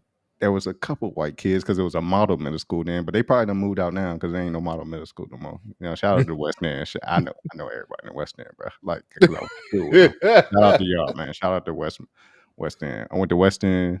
Went to Benford Model Middle School, mostly black people. I went to Richmond Community High School. It was one white girl in our graduating class. There were some white kids in there, but mostly Go. black people. I went to a HB. I attended. I didn't graduate. I ain't ashamed to say I attended a HBCU in Hampton University. But you know, all the white people were either playing tennis, volleyball, or rowing or some shit. They weren't. Weren't interacting with them like that every day, and they probably were from another country, like Europeans or something like that. Mhm. So when I started working at Cracker Barrel, it was my first time really interacting with Caucasian folks, Yes. people of the Caucasus descent, of the Caucasus Mountains, Yes, sir. and it was just it was uncomfortable, bro. I was a server at first. They put me and that lasted like a year. Then I had to go in the back of the house because people they they be trying you, but it was uncomfortable. Like kind of, I'll tell you one thing. I was a server, and who's that? Moon. Shout out to Moon. Hey Moon. Big I was Moon. I was a server, right? And you know, at Cracker Barrel, you can with your dinner, you can have biscuits or cornbread. And I asked Mm. the people, like, it was a white, like, trailer park people, you know, but they Yeah. was like, "Hey, you want biscuit cornbread?" They was like, "Oh yeah, we want cornbread. We love cornbread, and I know you do too." But you know, I get my, you know, hey, people at Cracker Barrel said I had this Eddie Murphy laugh, right? Because I like my fake laugh be like, and I keep it pushing, like that's my fake laugh. If I ever laughing like that, you know, I ain't really feeling what you're saying, like picking up what you're putting down. But Yeah. it was uncomfortable, and you know, not that it offended me too much. I did like cornbread. I do like cornbread. Like you ain't offended, you stated the fact, but yeah, serving was such a ghetto time. The ghetto. And I was serving at a Cracker Barrel in Newport News, Virginia. Newport News, Virginia. So you can imagine it was all kind of people coming through there, dope boys, you know, Yeah. white people from Williamsburg coming from their shopping, you know, all types of people. But you know, it didn't offend me, but it was like, yo, if I was any other black person, you might be getting your ass whooped right now. You know what I'm saying? But I don't let that stuff affect me. Like I said, that's a worldly thing, like racism, blah blah blah. Like, don't let nobody, you know, punk you or nothing like that. But he was just saying, "Hey, I know you love cornbread too." I'm like, "Yeah, I do love cornbread. As a matter of fact, I do." You know. But it was just interesting interacting with white people. But and then after I left from down there, you know, dropped out of school, came back home. I started working at UPS, uh, and Mhm. it's you know, white people pretty it's gotten better, but from 2012, you know, when I got there in 2012, it's mostly white people in higher positions and whatnot. It's More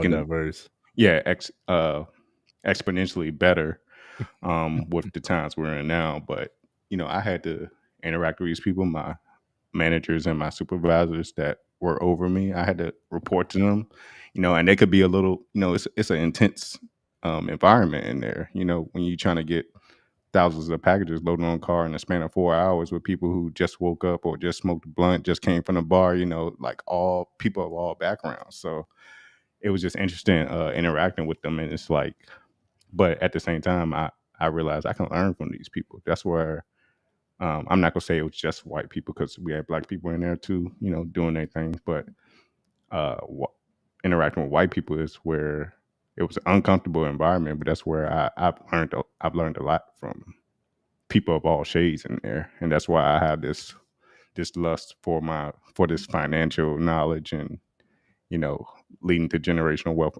on my path to generational wealth and whatnot, setting that foundation like at UPS, and I'll always be grateful for that. See? And that brings us back to the humanitarian aspect, because you can learn from anybody, right? You can learn from anybody and anything. You can always learn. There's always a bar. Don't let that 0.1% difference Yeah. keep Just us because disconnected. white people eat green bean salad instead of potato casserole, like don't mean they that's a little weird, but don't mean they aliens. You know, I wouldn't eat no damn green bean casserole because I don't know what the fuck in it, raisins and shit. But it's they're still humans. Like they go through some of the same shit we do. All of them are not. They probably descendants of slave owners, but all of them are not from wealthy backgrounds with silver spoons in their mouth. Some of them come from trailer parks, come from the same places like I do, and had to find their way, had to go through the journey just like we do. I'm trying to tell you, man. Two things. I actually lived with a white family. They my family. Shout out to Robbie and all the Hutchisons.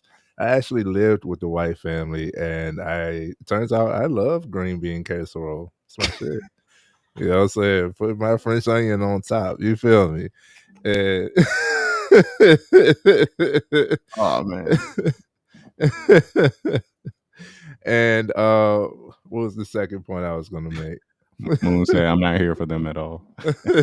Not at all. Is she in isolation? I feel you, though. I feel you. And we definitely gonna laugh. Um, what was the other point I was gonna make You about? talk about living with the white people and you like green bean casserole. That's where you left off before I interrupted. No, you're all good. You live with the white family, the Hutchinsons. Mm-hmm. And I learned a lot. We ain't gonna let that 0.1% difference in people cause too much of a disconnect. Now, us as melanated people, we know certain struggles. Oh, the second point I was gonna make was I talked to another brother. I would love to get him on here for the people, but he's not a camera guy. You gotta talk to him in person. I wasn't a camera guy when I met you either, Trey, but here I am. In due time. Yeah. In due time, bro. But one of the things that he explained to me was like, you can't really explain or defend or say white privilege to a white person. And I was like, why not? And he was like, because when you talk about the privileges of just being white versus being black, they don't know. Some know, some in certain points. She from the South, so what? Yeah, exactly. What the hell is that? I know it's not a well seasoned dish, but it's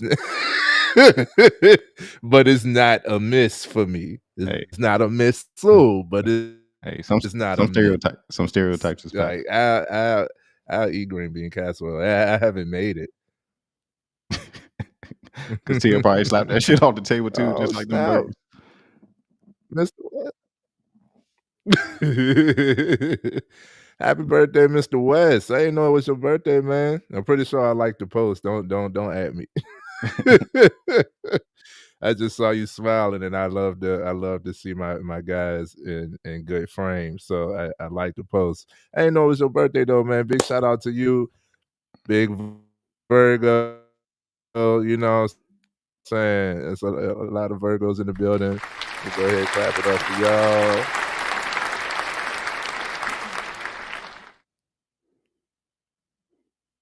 And I'll also clap it up for the Aquariuses. They have me in here now. Hey, I love it. I love Aquarians. I love my Aquarian people. Love Aquariuses. Yeah. Get on my damn nerves, but I love y'all. I was sidebar. That's off camera conversation. So so yeah, it's like when you talk about privilege, they don't really see it because a lot of them have to. Every human has struggle in their life.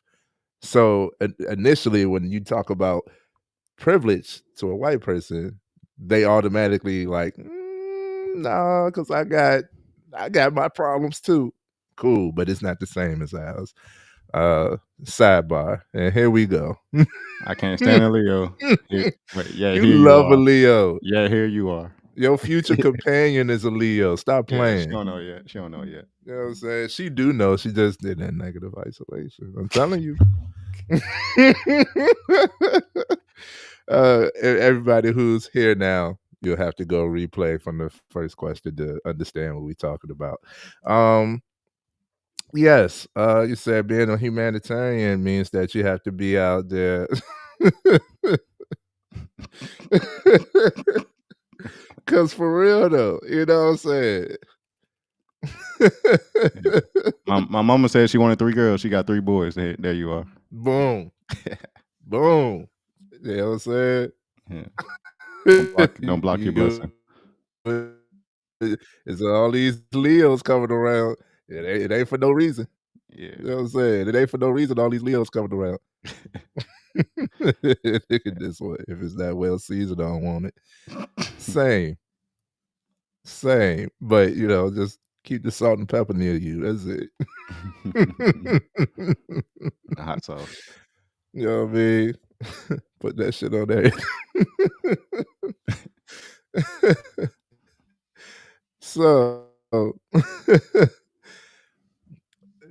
my God, you say you have a passion for helping people, and this humanitarian aspect means that you understand that we aren't the only living beings on this earth. So, humanitarian spreads to the animals. You say you also passionate and love the animals too? Yeah, man. Mainly dogs. Dogs are a man's best friend. Some things are just true. Horses. Secondly, they just majestical as hell. Like, yes, sir. And then it's interesting. I didn't go into PetSmart to buy a bearded dragon, but Right. Something about reptiles, right? They aren't as flamboyant as mammals. Dogs, cats, you see them every day. You see birds every day. You when horses are galloping, they command your attention. Reptiles you don't really see too often in your everyday interaction, but they come out at night. But if when you look at Animal Planet and see how the world is totally different at nighttime, reptiles are pretty. They're gonna be amazing to watch because you don't see them all the time, right? They isolate during the day. They isolate during the day. They conserve their energy and whatnot. Basking in the sun. They taking the sun's rays. Other than that, they in the darkness. And then when nighttime come out, they full of energy. They're great hunters and whatnot, and they are thriving. But that could be you can apply that to what we're talking about, man. That isolate. Get that sunlight, absorb what you need to absorb, and then when it's your time to shine, for them it's nighttime, you can accomplish anything you want. So I don't know. I'm kind of chill too. I know I've been talking a lot. This is the most y'all ever was probably see me talk on a platform with Trey. But I don't know. I feel like I realize I'm warm blooded, right? I realize I'm warm blooded, but I don't know. The reptiles just cool, and like I just feel like I'm like that cool type of person. Like I don't need to be seen. I am a Leo. I do love to be seen, and I like praise and all that. But I don't go looking for it, right? I attract Looking it. for it. I Thank attract you. it anyway, naturally, right? But Right. 'Cause you reptiles is shining. cool. Reptiles is cool. I wanted a python, but I realized how big they get. And I ain't really got a house or anything yet, so yeah, which is crazy because Leos love to talk. Yeah, well, he asking me questions about myself, so I can talk about myself a lot, and that's what these conversations are based around. But I am just I'm a reflection of you, Moon. I am a reflection of you. That's all I am. So, boom. Because let her tell her she let her talk too. yeah, Aquarius is. Aquarius. I'm an Aquarian moon sign. I'm an Aquarian moon sign. Intriguing. Oh no, it might be my rising. I think I'm a Capricorn moon sign. So, I definitely see that other side though, but because I that's be in the like, same Capricorn come before Aquarius, right, or right after, like right next after, to each other. Yeah. after, don't get me lying. Mhm.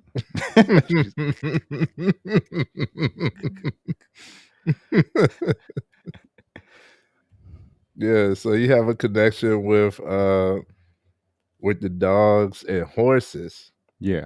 especially, and reptiles. Now that we discovered, Reptiles is new. I ain't gonna say I love snakes because I'm a snake ass nigga and nothing like that. But reptiles, you can learn from them, man.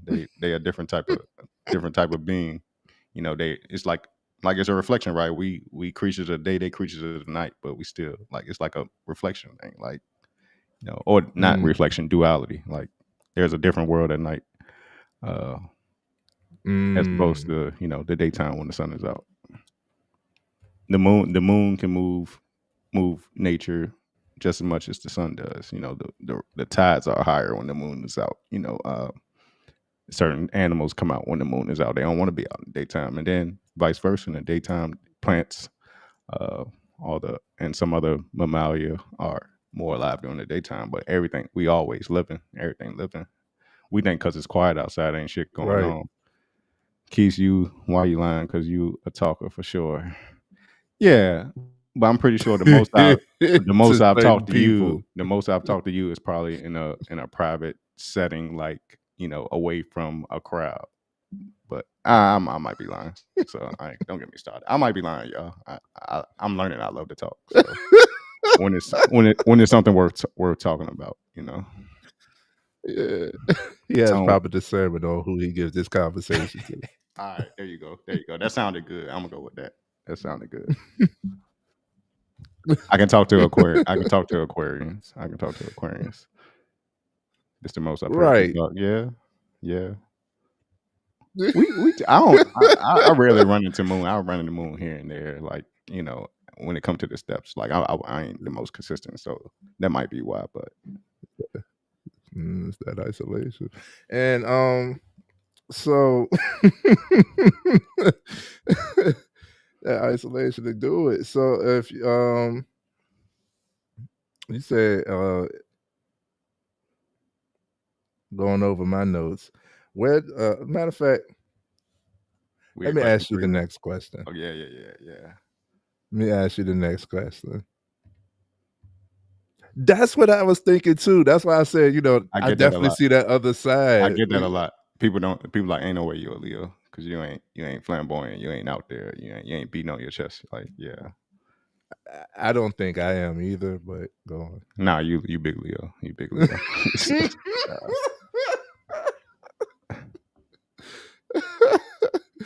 Yes. I don't be thinking I am, but then it's like I told y'all. Once I realized I don't need to dim my shine, you gonna get it. I Stop.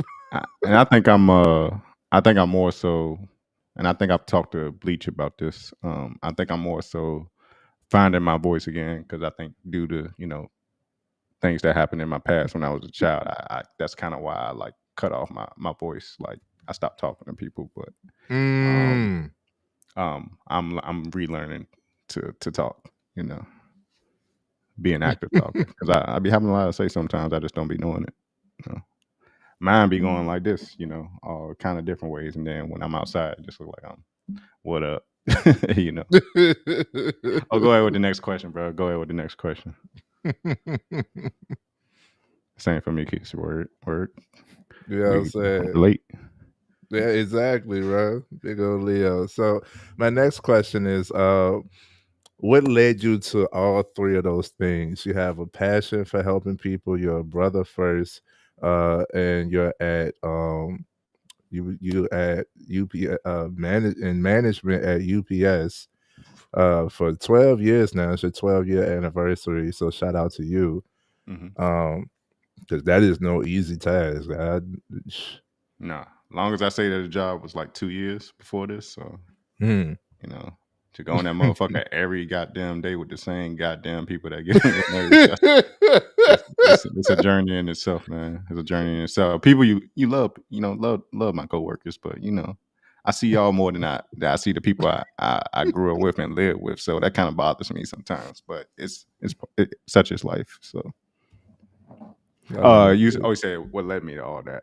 Yeah, what led you to UPS? What led you to discovering your passion for helping people? And what led you to your purpose of leading by example? When you asked me about what led me to UPS and what led me to my passion for helping people, that comes from my mother. Uh, my mother, long story short, the way I got into UPS, I dropped out of school. Finally got over like being afraid to tell her I want to leave college. I don't want to do this shit no more. Came home and I was broke for like a month. And I'm used to getting money now because I'm living off campus and got my own apartment, paying my own bills, and I'm broke for a month. So I'm going to this a different bottom, but not that rock bottom. So Yeah. I was applying to UPS in the past during the summer, but being in there, I understand why they just want college kids from the summer. They want that turnover to look better. So she knew I was applying to Amazon, and I put in an application. She told me to put in an application to UPS because a coworker of hers, her husband was pretty high up in there, and he asked me. She asked me through her husband. I mean, her husband asked me through my mom, like if I went in there, would I want to be a part-time supervisor?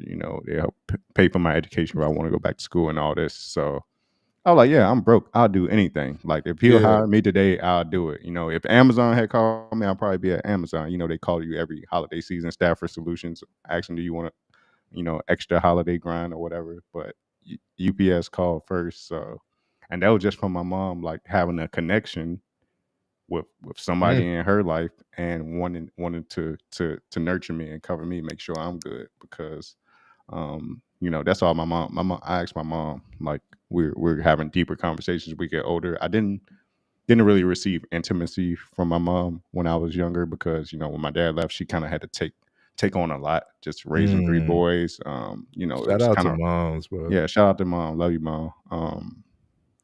She's she was struggling. Like she was working like when she was with my dad, but she, they kind of more traditional back then, so she didn't have to work as much. So she was working part-time.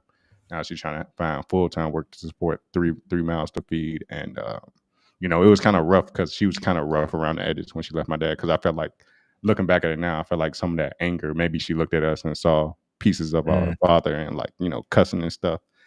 And it wasn't. I like to tell this story. I was 11 years old. I was a little bit temperamental too. Like I guess I absorbed some of that from my mom. But out of all my brothers, I was a bit temperamental. I like to, if I really felt like I was being done wrong, I like to talk back. I don't care if it's an adult or not. But my mom was like, she asked me one day, we getting into it, like, why are you so angry? I said, and I don't know what made me say this. I'm 11 years old. I said, I can't stop being angry because you can't stop being angry. And and from that day forward, my mom stopped cursing. She didn't say the F word no more. And, our relationship was able to grow a little more intimately, because we ain't really say I love. Like I still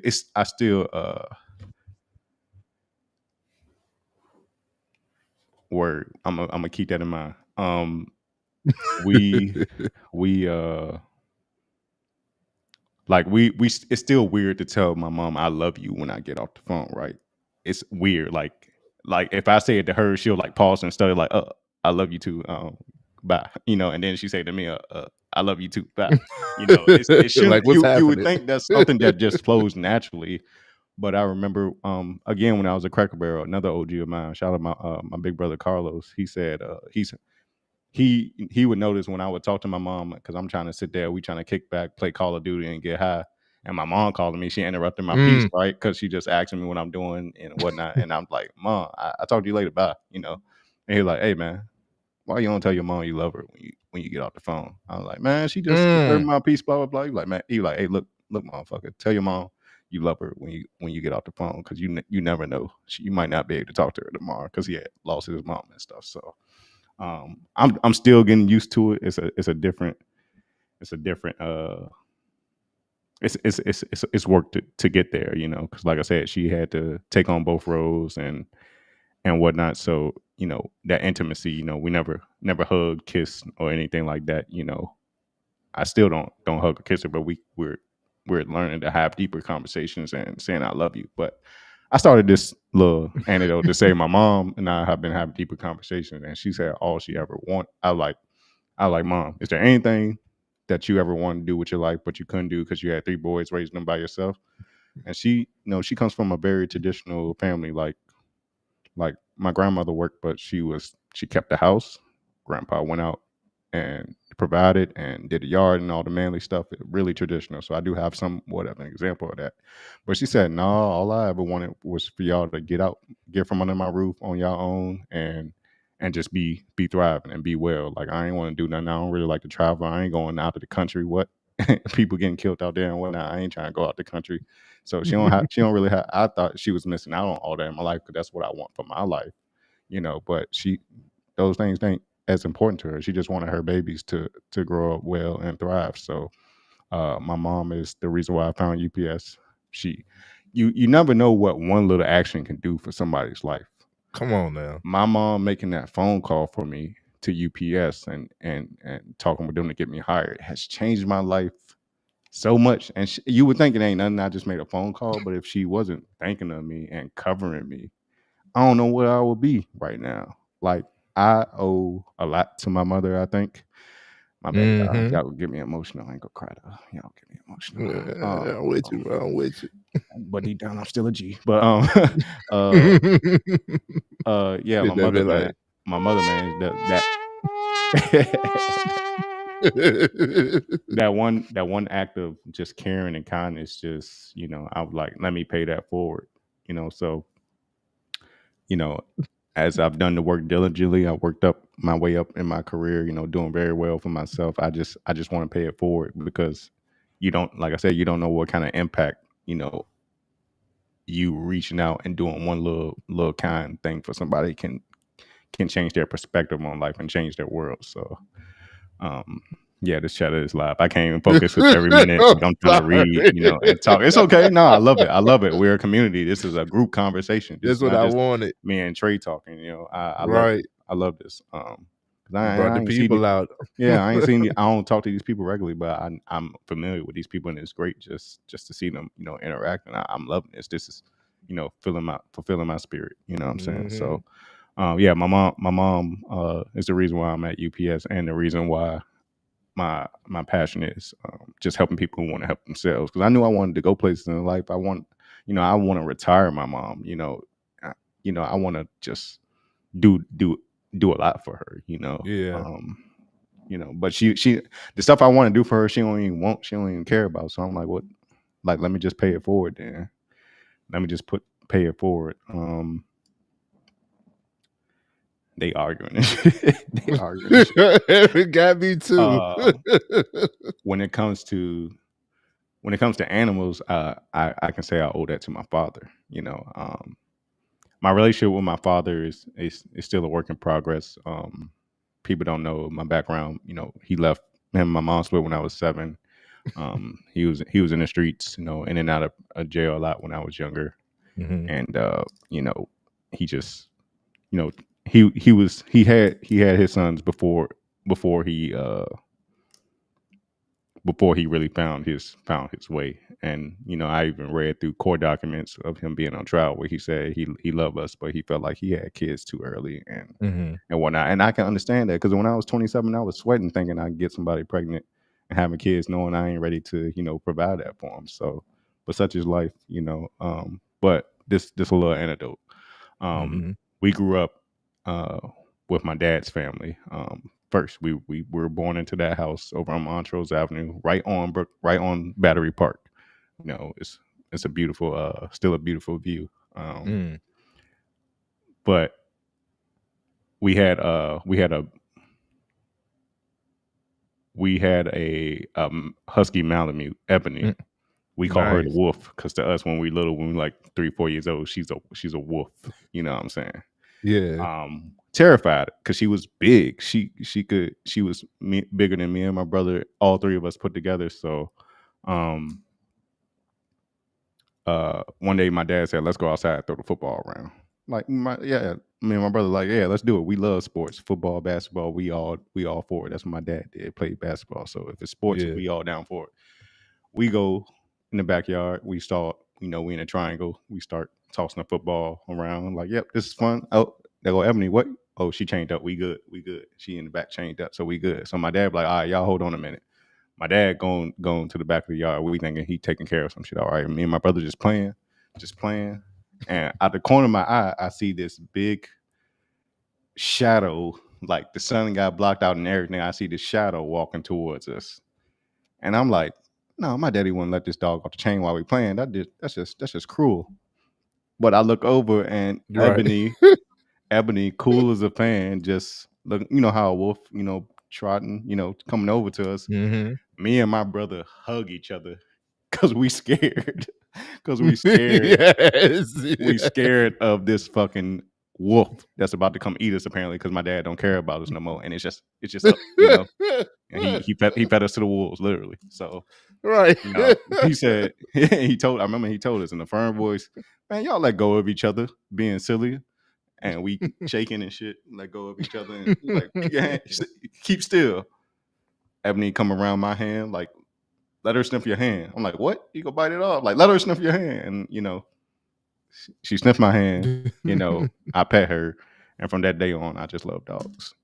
Like he took that sense of fear out of me when it comes to animals, and I love dogs. Like, I've told you my ideas. I have dreams of like building like a dog hotel and shit like that. Like for people love dogs, like especially them non-melanated folks. They treat them better than they treat they kids. And The family, yes, yes, you they know what I'm do. saying? Like they were hurt, they were about to lynch Michael Vick when that shit happened. But my dad is the reason why I like animals. I said dogs first, and horses. It's just something about it's something about horses just majestical, right? Like horses have been around for years, and when you look at text and look at film and whatnot, like horses were used to help build society. Basically, Yes. they were the first cars. Why you think when we talk about cars, how fast it go? Oh, it got this amount of horsepower. Yes. Horses are powerful, man, and it's just like I always wanted to ride a horse, right? So when I was at Hampton my second year, my dorm was like in the back of the farm where Hampton has horses. I don't know if they have them anymore, but Hampton has horses. So I signed up for an equestrian class. I'm like, I want to ride a fucking horse. I want to feel like how powerful this being is. Because you watch people ride horses all day. It's dangerous, but it look fun at the same time. And I want to ride a horse. So in this equestrian class, it's just two of us, right? It's just two of us, and we had like two classes. The third class, we were supposed to get out and mount horses, but the university shut the class down because there's only two of us, and they, for business reasons, they just shut the class down. I didn't get to ride a horse. I went to Mexico with my boy Julian, who I used to live with, and his family 2 years ago. We went to Cabo, and they had horses on the beach. Mind you, I'm in a soft boot and some more, and but they all wanted to ride horses on the beach. I'm like, shit, me too. I don't care how this foot feeling. I'm getting on this horse. So like 3 Mexicans helped me up on this horse, and we just rode like maybe a mile down and a mile back on the back of a horse on the sand. It's just a weird feeling. You feel this creature under you. You are bonded with it for the time that you're on the back of it, because if y'all out of sync, he might buck and you might fall off. But my horse's name was Carmelo, but he was pretty cool, man. Like it was easy, like, to direct him, make him turn a little bit, make him get over if the other horses were getting close to him. And you combine that with like the breeze you got from the ocean and just knowing you far away from home, like that shit was just fulfilling to me. I felt like my leg just started getting instantly better after I rode that horse. But yeah, Carmelo was his name. That's my horse, man, Carmelo. If There I ever ain't have no a, that. if I when I own horses later on in my life, my first one gonna be Carmelo. So, uh, but yeah, my father is the reason why I like animals, man. Um, or he helped bring that out of me. I probably already loved him. I just was scared of him. So Mm-hmm. yeah. Right into that connection, man. I love that. I love that. Did I answer all So those questions, man? Did I answer all the questions? I've been talking. I've been talking for a long ass time. I don't even know what I'm talking about no more. it's I'm just good, talking. bro. That's why we here. Yeah. You know what I'm saying? We've been playing in the chat. Shout out to the chat. Love everybody. Thank you all for being here. If y'all watching from Love y'all. Facebook, anywhere, if y'all want to join the conversation, come over to YouTube where we are live. You can get your comments posted. Mhm. God is a comedian. That's why he got us down here laughing, man. That's why we laugh. God is a comedian because real life be funny. You can look at like reality is duality. You can look at everything two ways. Like you can look at life and laugh, or you can look at life and cry. Mm. I rather laugh than cry, man. I rather laugh than cry, and it's real shit be funny. Like if you can laugh from the real shit, you go do well in life. Yeah. Don't let don't let it get to you. Don't let the worldly shit get to you. You know, it's all temporary anyway. I love it, man. So shout out to your moms for making that connection. You never know. This is why you can't have community without communication. This is why we should talk to one another. This is why like opportunities don't just create themselves. People create the opportunities. Hmm. And if you withhold yourself, you never know what opportunities you're missing. If you want more opportunities, you what they say, put yourself out there, like so shout out to moms for definitely making that. I like to look at it like this. You know, we like to look at it like man raise man, woman raise woman. Men raise men, but women shape men. And Oh, I'm learning this come like on. this. I just thought of that off the top of the dome too. I ain't write it down. Nothing. Y'all can look at my notes. But they shape and right. Some of the greatest lessons we learn in life come from women, bruh. Like like that heartbreak you feel. You know, Mhm. it, it's uncomfortable. It hurts, bruh. But once it happened one time, the next time might not be as bad or anything like that.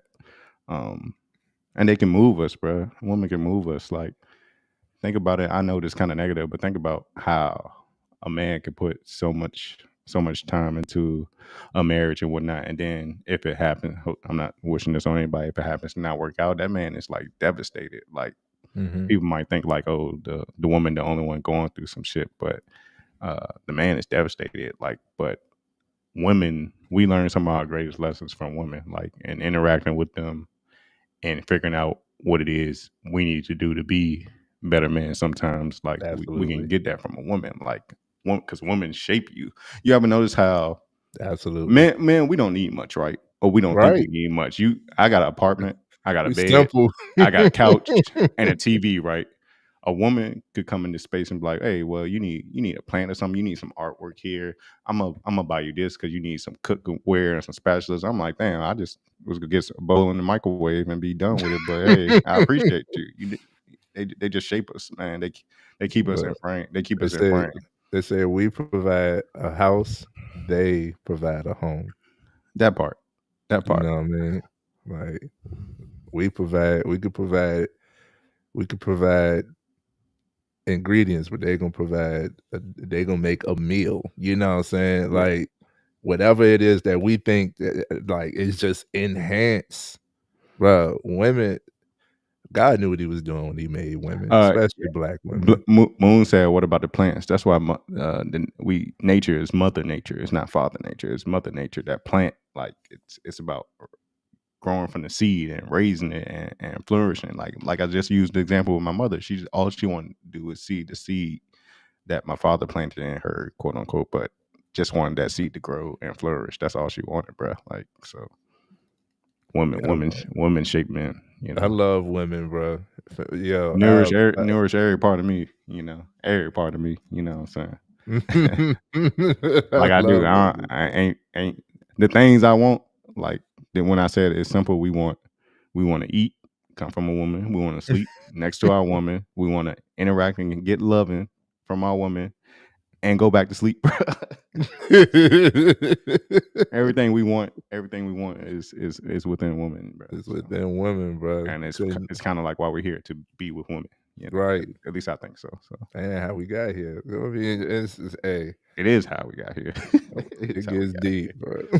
We all came through that. We all came through that canal, you know. Yes, indeed. Yeah. And you said your question was because we've been I love that this one has so much to laugh at. That's exactly what he said. You know what I mean? You want to be inside your woman. That's where we most comfortable, bro. Like it's not the same. Like I don't mean to sound weird. It's not the same as being inside our mothers, but it kind of is. Like when we're inside our woman, we just recreating the process for real. That's what it was meant for. But that's where we're most comfortable. That's where everything is all right. That's where you at peace, bro. That's where everything all right, man.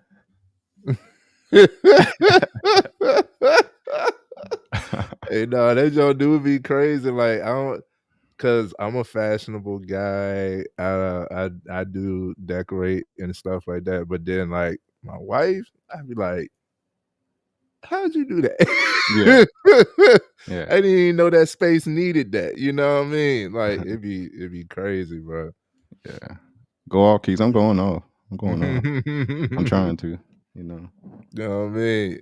Yeah. Shout out to the woman, man. Shout out to the woman. Shout out to the women, bro. Big love, man. Especially the black women. We're interdependent. We can survive without women, but it'd be whack. You know what I'm saying? It'd be whack. Only for a little period of time, bro. Yeah. We wouldn't survive. We survive for a little. If there's a infinite supply of fucking hot dogs and ravioli, we good. But other than that, we ain't gonna make it. You know. As you should. You know what I'm saying? I ain't gonna go on that caveat. So the second thing I was saying was so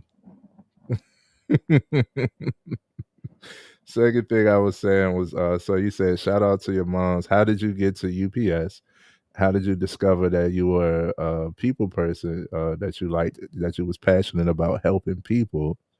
And how did you discover your purpose of leading by example? Just experiencing, just being at, like I said, being at that rock bottom, being at that most bottom point in my life, knowing you don't want to be there ever again, and when you see people there, you want to help bring them up, because it's not the best place to be. You know, when you talk about purpose and like where I got it from, just me. Mm-hmm. I was born like this. I don't know. Like I said, I came into this world with help. You know, like I had another human being in the womb with me, interacting, sharing nutrients. You know, you know, we were both premature. Both had to, survive through that.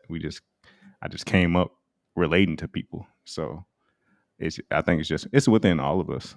It's within all of us. You know, we just so distracted nowadays by, like I said, other worldly shit. Yeah. And you said that we were supposed to connect. You had told me that you sometimes you feel lucky.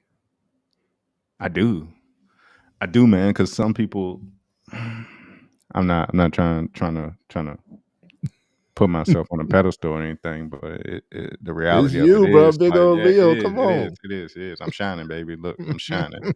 That Shane Coco, that's the one I recommend. Like, but it's so sad though. But I feel like some people learn this too late in life, or they never learn it, so they live life miserably.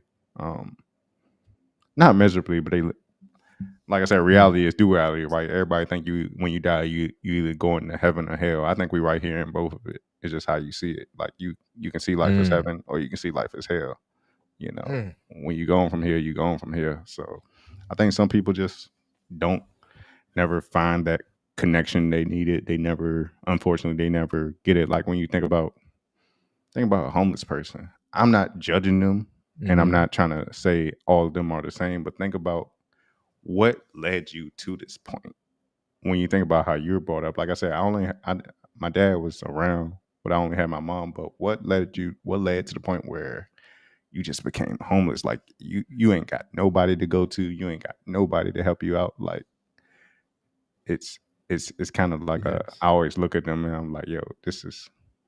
I look at when I see homeless people, I see God, bro, because it's like it when you see people like that, you just become way more grateful for what you have, even if it's just a little bit. And when we complain about what we don't have, but somebody in this world wants to be exactly where you are, even if you ain't got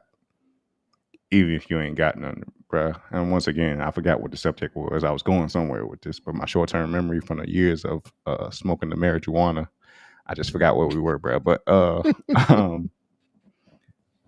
You're always good with we help me, here. bro. We're What not did I supposed start? to talk in line. Yeah. So we just talking about we was talking about you being lucky.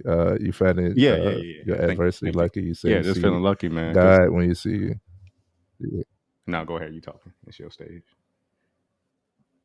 Go ahead, bro. Go ahead. My I bad. was setting you up. Yeah, just you feeling see, you lucky. see Just God and homeless. yeah, just feeling lucky and blessed, man. Like I'm not the richest person in the world.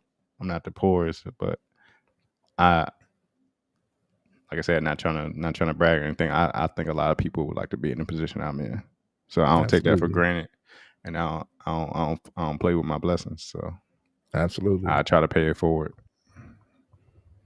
absolutely, bro. And you said you feel lucky for your adversity and realizing what role others have Uh, played in your life. I feel lucky for having discernment with shit. Like Mm-hmm. I feel lucky for being always kind of been emotionally sound. Like I've had my downs, but I've always kind of been emotionally sound where I don't let my emotions dictate my actions. So Mm-hmm. like I take it when my mom and dad split. Um, I tell people the story about I remember the night that my dad walked out the car in the rain and started walking into the darkness, like, and that was it. Mm. Uh, I even in that moment I was stunned, but I understood like, okay, dad is leaving, but there's a reason why he's leaving. I don't know the whole story. Mom is probably devastated. She's she's struggling right now with raising us, but I understand like it's two different sides to the story. I don't think it's because they hate each other, but um, it's just I didn't blame one or the other. Even to this day, I Mm-hmm. don't blame one or the other. Now learning more about my dad, I'm like, nigga, you really out here, you tripping, but I understand like he is his own person. He's gone through his own experiences. I can't fault him for falling short because we all fall short somewhere. And but I just feel lucky to have that discernment. Like I still can talk to my father, have a relationship with him. I don't have no hate towards him. It may not be as close to my mom, might be a little more awkward talking about deeper things with him, but I still can see my father every day. Um, if I still have them in my life. Some people, it devastates them to the point where they might lead them to homelessness when the family broken up. Um, just, I mean, that's an extreme example. Not saying that's how people become homeless, but I can imagine something like that, something traumatic like that can break a person. Yes, Something sir. traumatic like that can break a person. It had an effect on me and my voice. You know what I'm saying? Like it was Mm. centered around that moment. But I, I'm, I'm, I'm, I'm, I'm doing well. I'm healthy and thriving. So all that shit was part of the journey. Absolutely. Absolutely. So I want y'all to be able to absorb and emphasize that. Be lucky for your adversity. Your adversity it creates the character. Your challenges. It's not really problems. It's challenges. It's shaping you. It's molding you. The people in your life, right? Your experiences, all of these things, life in general. What Paul DeBerry says is life is not happening to you, life is happening for you. Yeah, that part. And with that, I repeat that quite often now because, like, I have those moments we all do where it's like, yo, why me? Why now? What is happening? And then it's like, what do I need to learn from this situation? How could I handle this situation? Let's move forward. And I also liked when we emphasized in the background, you had gave an analogy about a cell phone in the elevator. You said that connection, right? If you, with that isolation, right? If you keep yourself in a box, right? You keep yourself in this box. There's no reception. You go in the elevator, you can't connect with anybody. That cell phone, that voice, that your ability to speak to somebody is gone. But when you go outside, them bars go up and the antenna is raised, and you can reach far further to communicate with anyone. So that's why I say don't put yourself in a box, man. Don't put yourself in a box. You'll have that. You'll get that. What is it? It's that SO. What's that acronym? I call it SOL. Like when you ain't got no service in the building, you call it. I call it SOL, but it's SO something else. But you shit out of luck. You shit out of luck. SOS. Yeah, SOS mode. When you go on SOL, I call it SOL mode. But yeah, you shit out of luck. Somebody help me. If you putting yourself inside that box, that's usually a cry for help.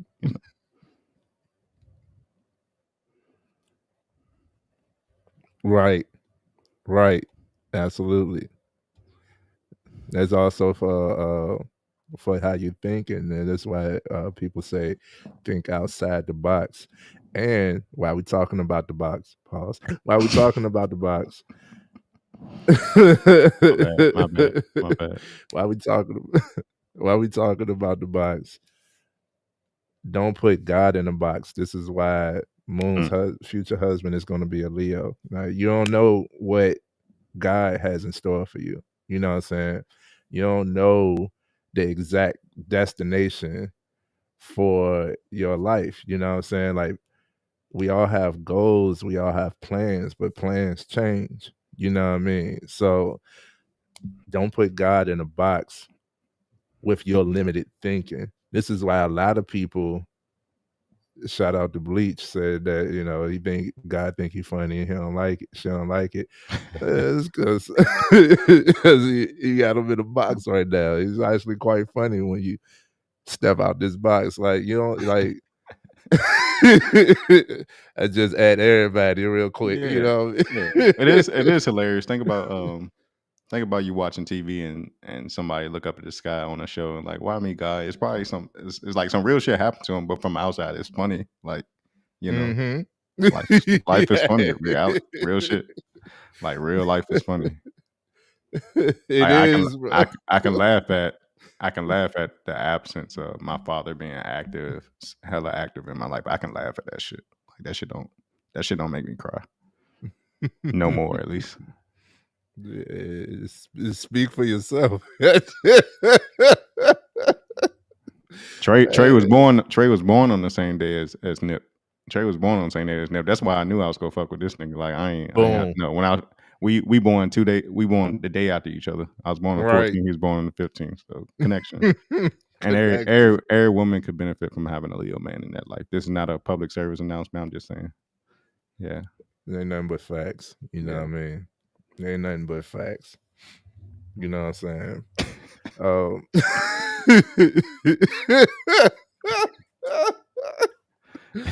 Gotta love it, bro. Oh man. Did you talk about Smokey? Oh, my dog Smokey? Mm-hmm. No, I didn't talk about my dog Smokey. So another anecdote. I'm like in third grade now. I'm like 8 years old, and it's Christmas time. We always have Christmas time at grandma's house. All her siblings, all her children, and my cousins. We all open up gifts over there at grandma's house. Have dinner. Christmas like Thanksgiving part 2. I miss it, bro. I miss it too. And like COVID just fucked up everything. But so it's third grade. I'm 8 years old, and it's like a couple days after Christmas. And we're going back over my grandfather's house to help rake leaves or do yard work, something, getting structure, right? So, my grandpa like go down there and look in the tool shed. You see him? I can't be done. Just niggas is tired, yo. It's just a confused love. That's all that is. That's it.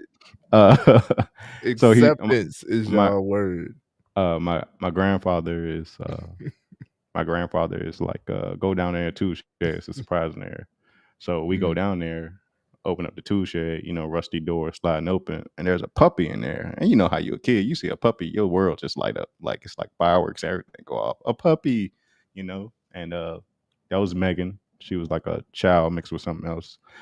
Megan had a Mm. litter of five. She was outside. uh, and I don't know who she got pregnant by, but she one day she had a litter of puppies, five puppies, and there was they all were like golden brown to white, except for this one that looked like he just fell out of a chimney, with all the smoke and soot on him, and his Mhm. he was the one we kept because he was like unique. He won't like the other ones. I loved them all. Wish I could have kept them all, but my Right. grandpa kept one and gave the rest to the SPCA, and we kept Smokey. Um, I had we had Smokey. He stayed at my grandfather's house, but that was my dog. I can't, man. Time out, y'all. I can't. I can't. I can't. Not the cleanse. Not the cleanse. Yeah, you might. You might. It's hard to get rid of us in spirit, but Mhm. we kept Smokey and kept him from. He was alive from the time I was 8 to which was 2000 was 1998, and till 2017. So a dog year is 7 years. So Smokey was like 100 and something for a dog. Dogs usually live like 7-10 years. This motherfucker Right. lived 18 years. That's Um, crazy. but I tell you what, my grandpa loved that dog. He was a little old school, so disciplining a dog was different for them back then. So um, he the dog lived a lot of the time on a chain, which is something I regret. That's why I didn't go to PetSmart and get a dog, because I don't want to cage up or chain up a dog. Because Smokey was vibrant, thriving, real energetic when he was young. But over the years, as I'm getting older, in high school, I don't have as much time to go to my grandparents because I'm outside. I'm socializing and doing other things in life. Going off to college, I can't see him as much. But over the years, I didn't realize it, but he was slowing down because he just stayed on the chain all day. Like, it got to the point where you could take him off the chain, right? But he would just walk around like an old man. He was an old man, man. He wasn't. I guess he wasn't getting exercise. He was fed well, but he wasn't getting exercise. So it's starting to get to the point where it's starting. I'm trying to focus. I'm gonna stop looking over there. Yeah, I would have It's to stop too. it's it's starting to get to the point where you starting to see his bones and shit show through his thick ass fur, because he just spent a life of solitude and being isolated so long, not moving, not being able to get out, that he kind of just slowed down real fast. That might owe to how he survived so long. He not wasting his energy. He just chilling, resting all the time. So that might be a caveat to that. But Mm. I remember in 2017, Smokey was still alive. My grandfather was battling.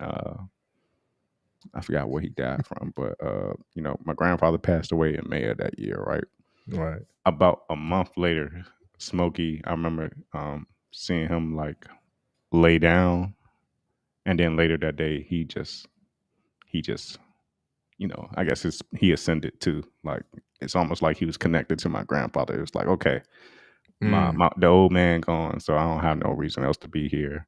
I love everybody, but I'm out. It's been a cool 18 years. It's way longer than I should have lived, probably. So just that was another thing that showed me a connection between man and animals. Especially dogs. Like, when they say it's a man best friend, yeah, a man best friend. Women say men are dogs, and we are, but it's not like in that negative sense. Like dogs can be protective. Dogs are great companions. Mhm. Dogs are loyal. So that men are dogs shit ain't really all all as bad as it seems to me. Right. Yeah. I'm with you. So animals are confirmation that God is real.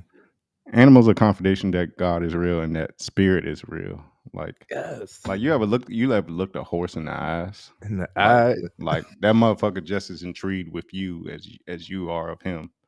As big as he is, as like more powerful than you, he probably could squash you. I don't know if he know, but he not thinking about that. He's so peaceful, bro. But you ever look the horse in the eyes? You just like, yo, what are you thinking? Like what? Like it's almost like he's looking into your soul, and Mm, it's like he can tell if you wish to do him harm, if he gonna let you ride him or not. He could just see through you. mm. He or she can see through you, man. It's crazy. Like I told you I got my bearded dragon, and today, I'm only had him here. I don't even know if it's a he or she because you can't tell the sex till they get bigger. That's how it Mm. is with them. So I'm pretty sure it's a woman, but uh, a female, shall I say? But uh, it's been times every other hour. It's like she'll let me touch her and bring her out the cage. Like before we got on, I was literally like when you say you were 5 minutes away, I was practicing letting her know, hey, I'm here. Like, let me pick you up. She would try to scurry away, but I just held her and like pet her. I'm just gonna call her now because I'm assuming it's a woman. Just how difficult it's been, but it's it's it's it's just back and forth. Like, but she's kind of stressed because she was just in PetSmart where she's used to seeing human beings, but um, she was in there with other bearded dragons, so they were in there just sunbathing, hugged up on each other and whatnot. She was cool. Like it's these big creatures out here. It's cool to watch them walk by, but then like when Eric was taking her out the tank, I'm like, no, Eric, what you doing? Like, you taking me away from my family. Well, like, what you doing? This ain't right, Eric. Shout out to Mm. Eric. You don't want to help me. But it's just unique in that um there's a spirit within her that is like building trust with me slowly. Like Yeah. like I said, she's adjusted to a new environment, so I can't come to her every hour and pick her up, because she's a little stressed out, but in doses, little by little, she's gonna understand. Hey, I'm feeding you. Hey, I'm providing you shelter. I'm protecting you, and it's like, yeah, she's probably feeling lonely. I feel that's what tears me up about having a pet, but I think it gets better with them as they get larger and more self sufficient because they grow. She's gonna grow to be like 2 feet. But where was I going with this? That Uh, connection. that That spirit. the connection we build, and I think she feels my spirit in that I don't mean her harm. I just want her Mm. to understand she's loved, cared for, and I'm gonna be here for you. I'm feeding you. Like got me in here cutting up cilantro leaves, basil, rosemary because they eat leafy greens, crickets a little bit, and then I got these little protein pellets for her. But she's also like it's an expense, right? Like Mhm. pets are like children. You have to take care of them just like children, and they cost money. So but because she eats leafy greens and vegetables, it's telling me, hey, it would be more cost efficient if I eat some more leafy greens and vegetables because we eating the same shit, and I don't gotta spend money on her shit and my shit. It's like our shit, and Yeah. I'm telling myself, all right, I guess I'm be eating vegetables a while because that's what she like to eat. So I ain't trying to have two grocery bills. You know what I'm saying? But Hmm. building a connection, man, like and teaching me at the same time. I'm telling you, bro. That's the awesome part about it is that the connection is made through the eyes. You know what I'm saying? Is that a real show when bearded I think I dragons mate? started glitching. Am I glitching? No, you're not glitching. But Moon said put on her favorite show when bearded dragons mate. Right. Answer that question. But the connection is made. The spirit, for one, spirit speaks, and connections are made through the eyes. And I am one who believes that once a connection is made, it cannot be broken. A bond could be broken. How intact you are with whatever you connected to could be broken, but once the connection is made, the connection does Hey, not. This is why. Trey, can I interject one thing? I forgot a caveat to this story between me and this bearded dragon, right? I went in PetSmart yesterday actually because I was telling you last week when we were having this conversation beforehand. I am, Mhm. I want to, interact with animals, like in my downtime. Like I think that could help me. And you were giving me all this information, so I was like, I can go be around animals. And I'm gonna go in PetSmart. I didn't go in there planning to Yes. buy anything, but I didn't even know you could. I guess I knew you could own bearded dragons, but I didn't think PetSmart had them. I thought they had like guinea pigs, birds. I seen them Right. with the pythons, but they got all different types of reptiles and shit in there. And they had the pink-toed tarantulas. But I'm my Who? mama's child. That shit ain't coming in here. Not in my house. That pink-toed tarantula is not coming in here because the second that motherfucker get out, I'm moving out. It's her apartment now. So It's hers. I You ain't, I ain't got it. doing it. Like Mm. and we talked about it. I'm gonna get over my fear of holding a tarantula. I'm gonna get over that before I leave this earth. Me too. Because it's a guy pulled up next to me as I'm looking at all the animals, and I was talking to him about my fear of tarantulas. He's like, me too, man. But my boy has one, and they're pretty intelligent. Like tarantulas, they don't want to hunt humans or your blood. They're pretty smart unless you fuck around with it. If you too like hasty or mean it don't they can sense when you don't mean well. Pretty much, they got all them hairs on their legs and shit. They spidey senses is up. But he said Mhm. he held out his hand and the Right. tarantula crawled from his boy's hand to his hand and just stood still. Like it knows you're just there to hold it. You're Mm. not meaning it harm. I don't know. My hands might be too sweaty, like trying to do that, but no. But either way, the bearded dragons, right? This couple left that I was talking to about tarantulas, and the bearded dragon. I bent down a little bit, and it's five of them in there, but this one was curious. This one I Mhm. have. Every time I bent down to look at it, it would come forward to the glass and like cock his head, like, "Who was you, nigga?" You know what I'm saying? Yeah, yeah. And it's funny because I would go down another aisle, come back to the glass, look, and that same one would come to me. Mm. So, mind you, today I had an appointment at America's Best. It was supposed to be an eye appointment. They canceled it. I'm like, all right, I'm walking my ass back in PetSmart. I think I'm gonna get a pet today. I was between a snake and the guy Eric, shout out to Eric. He recommended like bearded dragons up at it for beginner reptile pet owners. So convinced me to get a bearded dragon. I approached the tank right before I even Mm. told him I wanted one, and I had my hair back right, and I looked down. No, the bearded dragon didn't come today, and something in me told me like, let me let my hair down.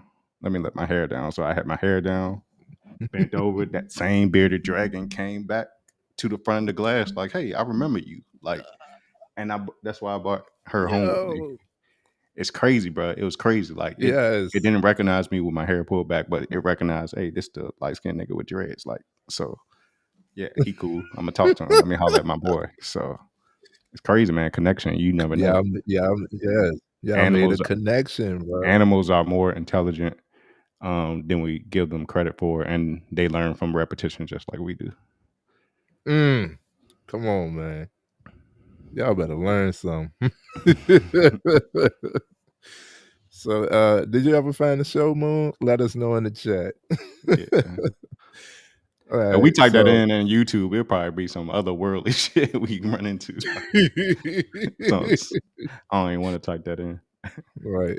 She can cleanse. She got it. So let us know if you find if you find when bearded dragons mate on the Discovery Channel. And I just want to ask you, can I ask you a question, Keys? You just did. Go ahead. Yes, I did. Oh man. So if you were broadcast on a live or in front of an audience of over 1 billion viewers, what would be your one message you would like to share with the world? Um, I'm glad I wrote that one down. It's how we started, man. Don't stop believing in the human condition. Don't stop. Mm, Don't stop believing in the human condition. Don't think this world is fucked up. Ain't not nothing I could do. I'm gonna just be black and die. Like no, you have the power to have so much positive effect on the world around you and your fellow humans. So don't stop believing in the human condition. it might not happen in our lifetime, but in some lifetime we might actually have peace on this world, like true peace. Mm. And I got in my notes. We start going back to the story of Adam and Eve with this conversation too. It was just like I said, we had like a 7 hour long conversation. We only That a that third was the way there right now. We giving y'all the book. We giving y'all the movie and not the book. So it might be because yeah, I said don't stop believing in the human condition. Like I said, reality is duality. The way you mm. see things may not, other people may not see it that way. There may be others, plenty of others that see the world the way you do, but there's plenty of others that see things from a different lens. So um, reality is not, it's not finite. You know, everybody's, some things are fact, right? You have fact, like the the sky is blue. Like I know some people can look up and see the sky is purple. They might be colorblind, but the sky is Mhm. blue.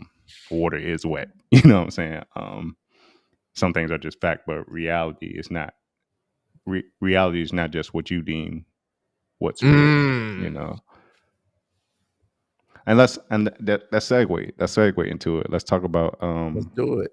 the story of Adam and Eve. Right? They want y'all to believe that. I'm not gonna say they. The story wants us to believe that a woman went against God and bit an apple, Mhm. and like I'm not a religious person. Satan was born from that, or sin was born from that. Um, that's you drinking Dasani probably. That's why that water's so dry. You drinking Dasani. Um, the story of Adam and Eve. It doesn't make sense, right? Because first of all, let's think about an apple. An apple is probably one of the healthiest things we can eat, right? They say an apple a day keeps the doctor away. Why would something that Right. created sin be so healthy for us today? Unless I'm just missing something and I'm just eating apples for in vain. You know what I'm saying? Um, Right.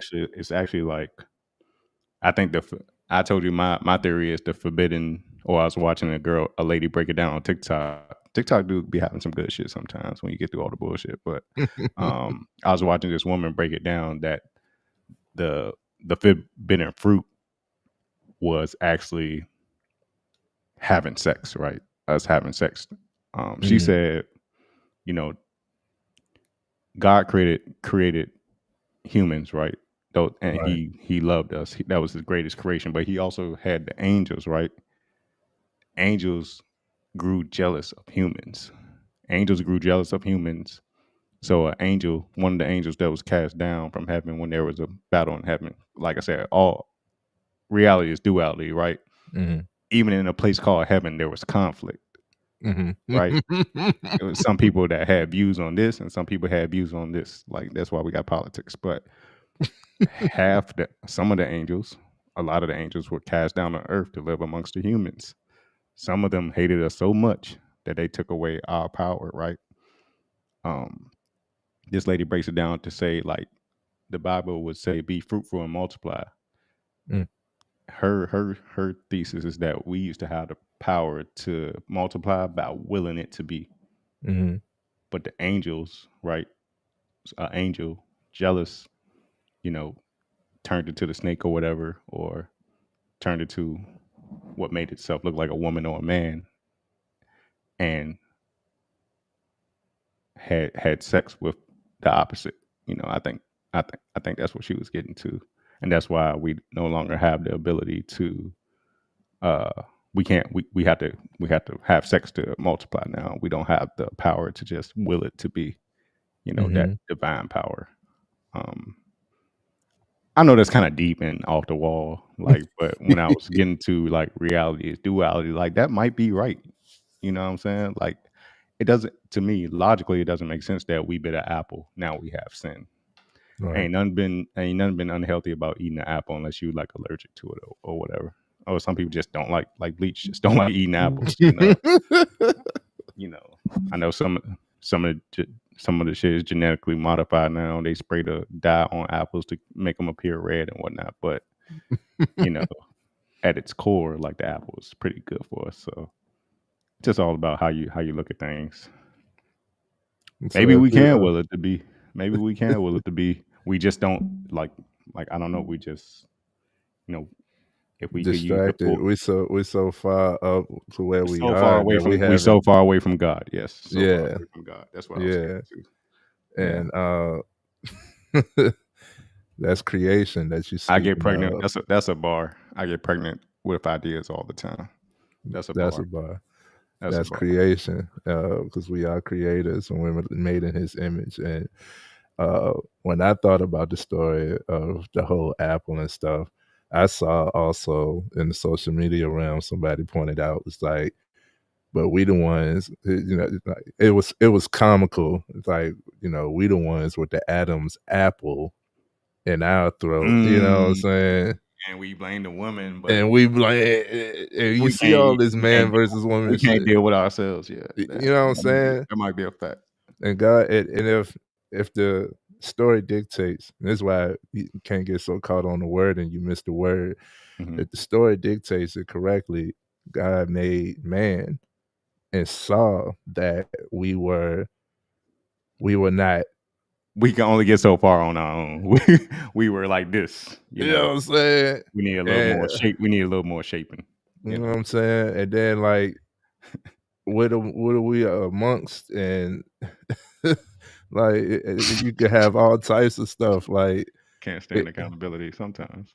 yeah, some guys sometimes, yeah, man, for real though. Or accountability is only pinpointed. Like I take Yeah, my share of this, but not the whole thing. yeah. So I found that viewpoint intriguing as well. Like you said, like I love how you bridge everything together with laughter, because like some of the most philosophical shit has been through comedians, bro. Mm-hmm. Like, Dave Chappelle, he a powerful messenger, yes, powerful messenger, and the way he can construct things to tell a story and or deliver messages. Just delivered, yes, yeah, yeah. yeah.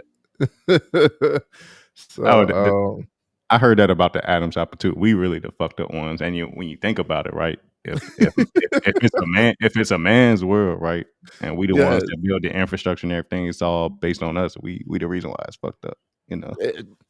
got to take accountability. Accountability on that. Got to take accountability. And then even when this is a sidebar, we're not gonna stay here because we're not gonna hype y'all up too much either. But Yeah. this is one of the things that I talk to my guys about is, it's the women, it's the women, it's the women. Okay, well, I focus on cause and effect. No woman is born boisterous and all of the No, yada yada.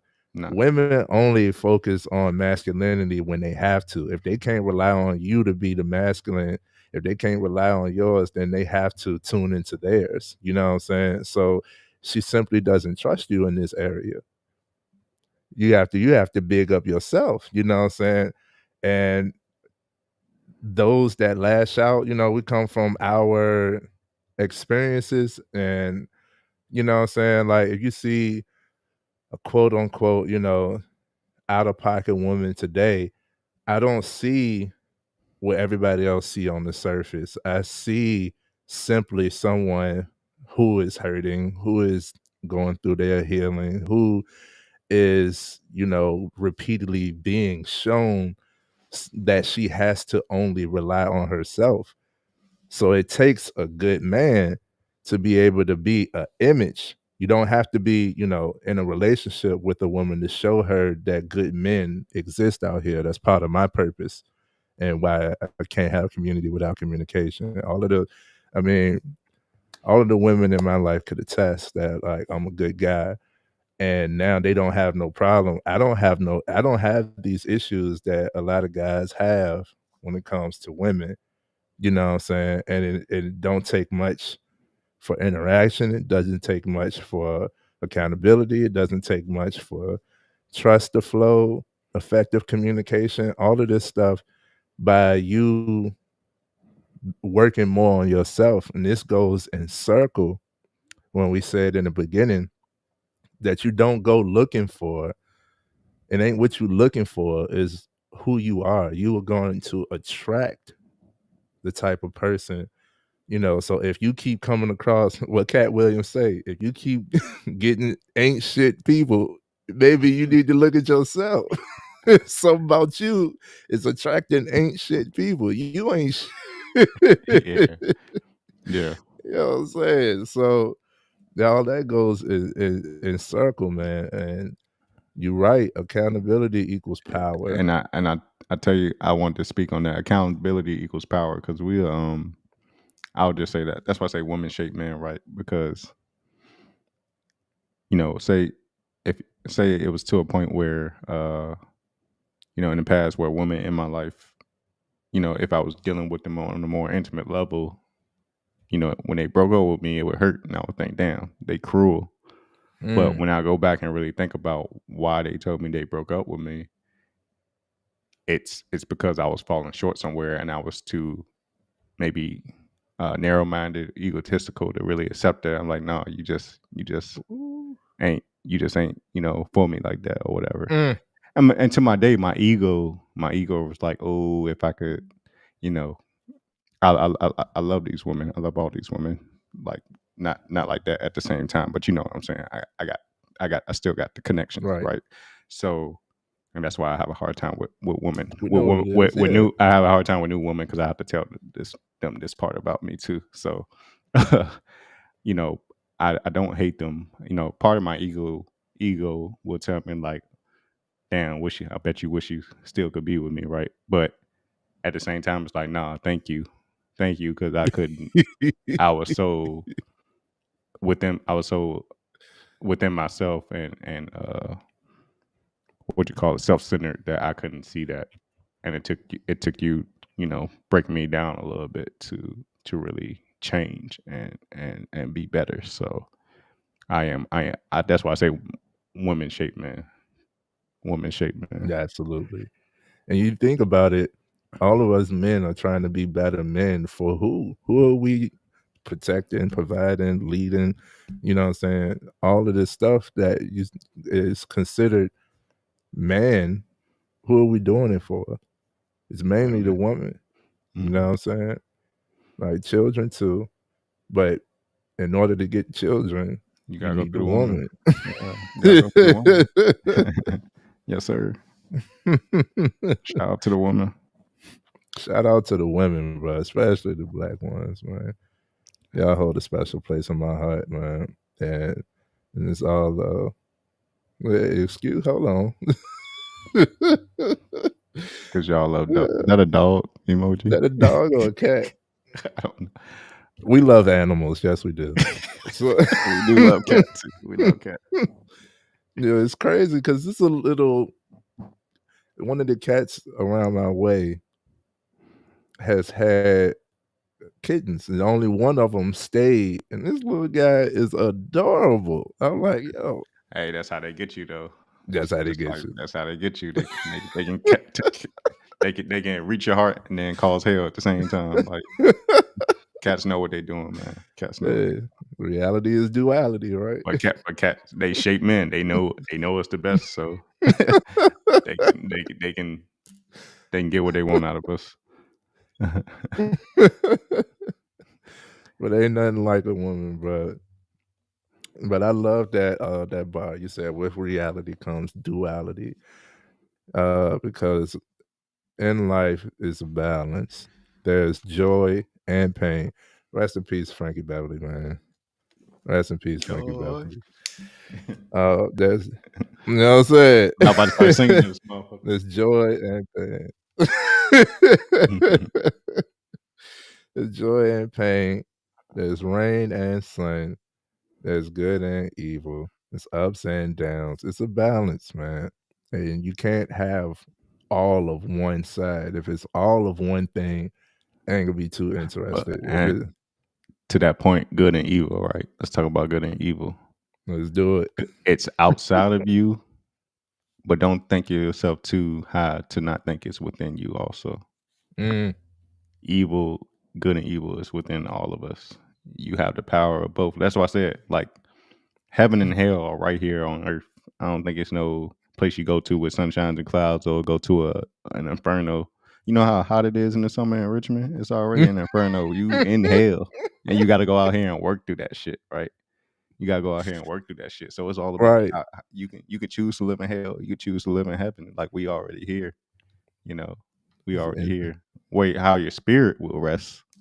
That's a different story. Like your right. spirit will either be tormented or you know joyous and prosperous. But uh, yeah, good and evil is within all of us. So, but don't think just because you see evil somewhere that makes you that much good, more good. I don't know how to say a word like makes you better than somebody or anything Right. like that. Right. Hey, damn, I just realized your dirty ass Eagles on TV struggling against the Falcons. No, Trey is an Eagles fan. I'm a Packer fan, right? And we played each other last week for the first game, and then the last play of the game, dirty ass convicted felon Eagle player on the defensive line hurt my quarterback, so I feel some type of way about him. Oh my goodness, man! It was a great game. It was a It was a great good game. game. It was a good game in Brazil. That was wish I could have been there. Right. Yeah. I don't know. Yeah. Yeah, No. Probably better to watch from home. Watch from home.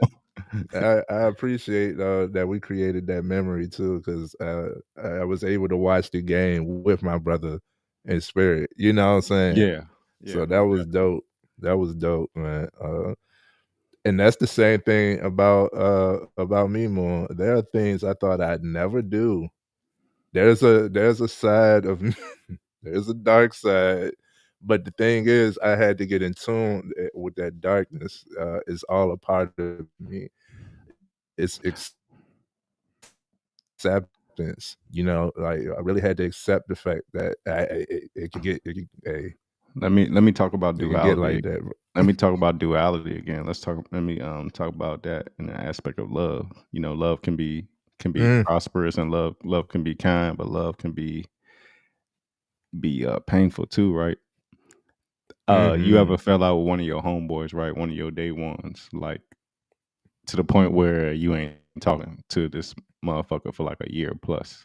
Yeah. And you love this guy so much that when the shit hit the fan, like I'm just only speaking for me, but I be having some real evil thoughts because that betrayal hurt so much that I want to do harm to this nigga. Like in my head, I know I'm not Right, going to right. because I know his mama like my mama, and I don't want to see her cry or nothing. But your mind takes you there. Yeah. It can turn you evil because you love this person so much. Yeah. It's crazy. It's crazy. It's duality. Like love is kind, love is painful, but fuck them hoes. Like you it's fuck them hoes. You love them, but fuck them hoes. You know what I'm Right. saying? It's cool. Sometimes it's to the point where you can't build that trust again. It's not, but you can love from a distance. You can love from a distance. It's healthier for you. If that's healthier for you, you gotta protect yourself in that regard. But yeah, man, love Right. can be See, that's what I was evil. talking about. Like, that's what I was talking about. Like, a connection cannot be broken. Like all them people that you love, that love doesn't leave. Circumstances created this situation where I can't entertain this person no more. I can't do for this person how I want to. You know what I'm saying? I can't be around this person the same way. But the love is still there. The connection is still there. If I was to reach out to these people, these day ones that I haven't seen or heard from or talked to right now, I'm telling you, I know it'll be on good terms. But, you know, having proper discernment, maybe that was a season or whatnot, but just having that proper discernment is like, okay, Yeah. I could appreciate the impact that you've had on my life.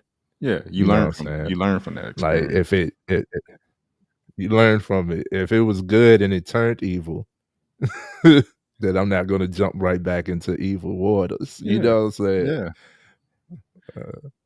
It's like touching the stove when you know my folks got me blocked. I'm sure. Damn, Boom. What you do to them people? Right. Shoot, hey, I I can tell. believe it. I believe it. I believe it. Dangerous. Exactly. You know what I'm saying? She said she got Leo in her. That's Mhm. Leo. I Okay. believe it. And that comes from, like you said, it comes from love. Like it's passionate. Like when you Mhm. close, when I let you close to me, oh, okay. Anyhow. So it's been about 3 hours. Let's go ahead and get to the last question of the night. Yep. And it's an easy one. Mr. Smith, what would you have the audience leave with tonight? What would be your CTA for the audience, your call to action for the audience? Call to action. My call to action would be if you're out there, not if you're out there, this could be for anybody. This could be if you thriving, if you in that negative isolation, do something. Do I'm not gonna say take a calculated risk. I'm gonna say take a calculated legal risk. Don't be like, I'm thinking about selling a brick. I'm gonna go out here and get a brick and be a dope boy. Don't do that. Don't do that. I'm not saying that. Take a calculated legal risk and do something that makes you. I don't want to say do something that makes you uncomfortable, but do something you wouldn't you don't feel comfortable doing usually, but it's just because you're fearful to do it. You know, you're Mm-hmm. scared to do it. Do something you're scared of. You know, Mm.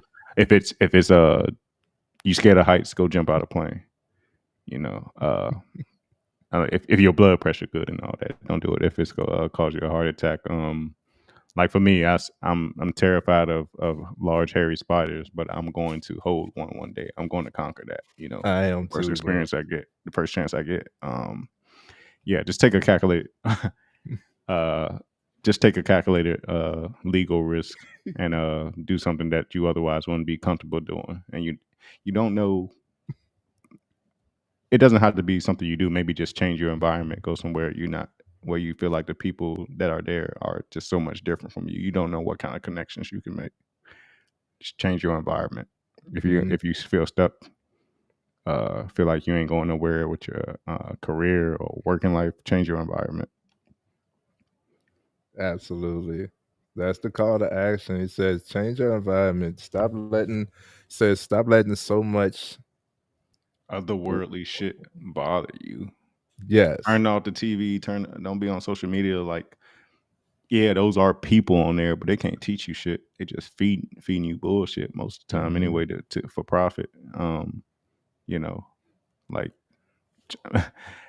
I just thought of I something. know you can't control the explore page all the time, but you know, try to look at some positive shit on there. So it ain't so much of that other shit on there, you know. I just thought of something. How do you develop this proper discernment? Is you start to pay attention to intention. So all advice is not good advice. So when you got people, putting out all this different type of content and all of this different type of media, if you feeding on all opinions, you lose sight of your own, or you don't even gather your own. And then you got to think about what's the intention behind this person's message. Is it to cause fear? Because a lot of people just want, what I'm saying, they want the ratings, they want the likes, they want to get their brand up and all of that stuff. So a lot of people drive the emotion, which works. But this is where you start to have more discernment. After you start experiencing more things, you'll be able to tell what's your intention with your moves. What's your intention with what you're telling me? You know what I'm saying? Like, because that sheep, that it says a sheep in wolf's clothing, Mm-hmm. and you got, a snake. Like you got all these references where it's like a good guy. I mean, a bad guy could put the mask of a good guy on. You know what I'm saying? So you start to have proper discernment when you pay attention to the intention of what's being told. Yeah. Don't play with your light, right? Mm. Don't take advantage of people because you know you have a following and you got a lot of people, you know, that pay attention to you. Don't play God. Like like Yes. don't play with that attention. Like, don't take advantage of people. Like, that shit will bite you in the ass. It will. Mm. Karma is real. if nothing else is. Yeah, And I say that to say, like, you know, our audience watching us now. You see me here trying to talk about deep shit. I can have these conversations, but there's a duality to me too. If outside of this, I'm a clown, bro. I don't take life. I don't take life this seriously. I don't. I like to laugh. I joke about every fucking thing. Shit, you might not find funny. Like, and you might see me somewhere else having a whole different type of interaction with people, different conversation. Don't think of me as fake. I'm versatile. I can do many different things, being amongst many crowds, and you know, show many different sides of me. Absolutely, man. Go ahead, get my guy. No hand claps, please. No hand claps, please. But keep it coming, but no hand claps, please. Okay. We love. That's one thing about us, Trey. I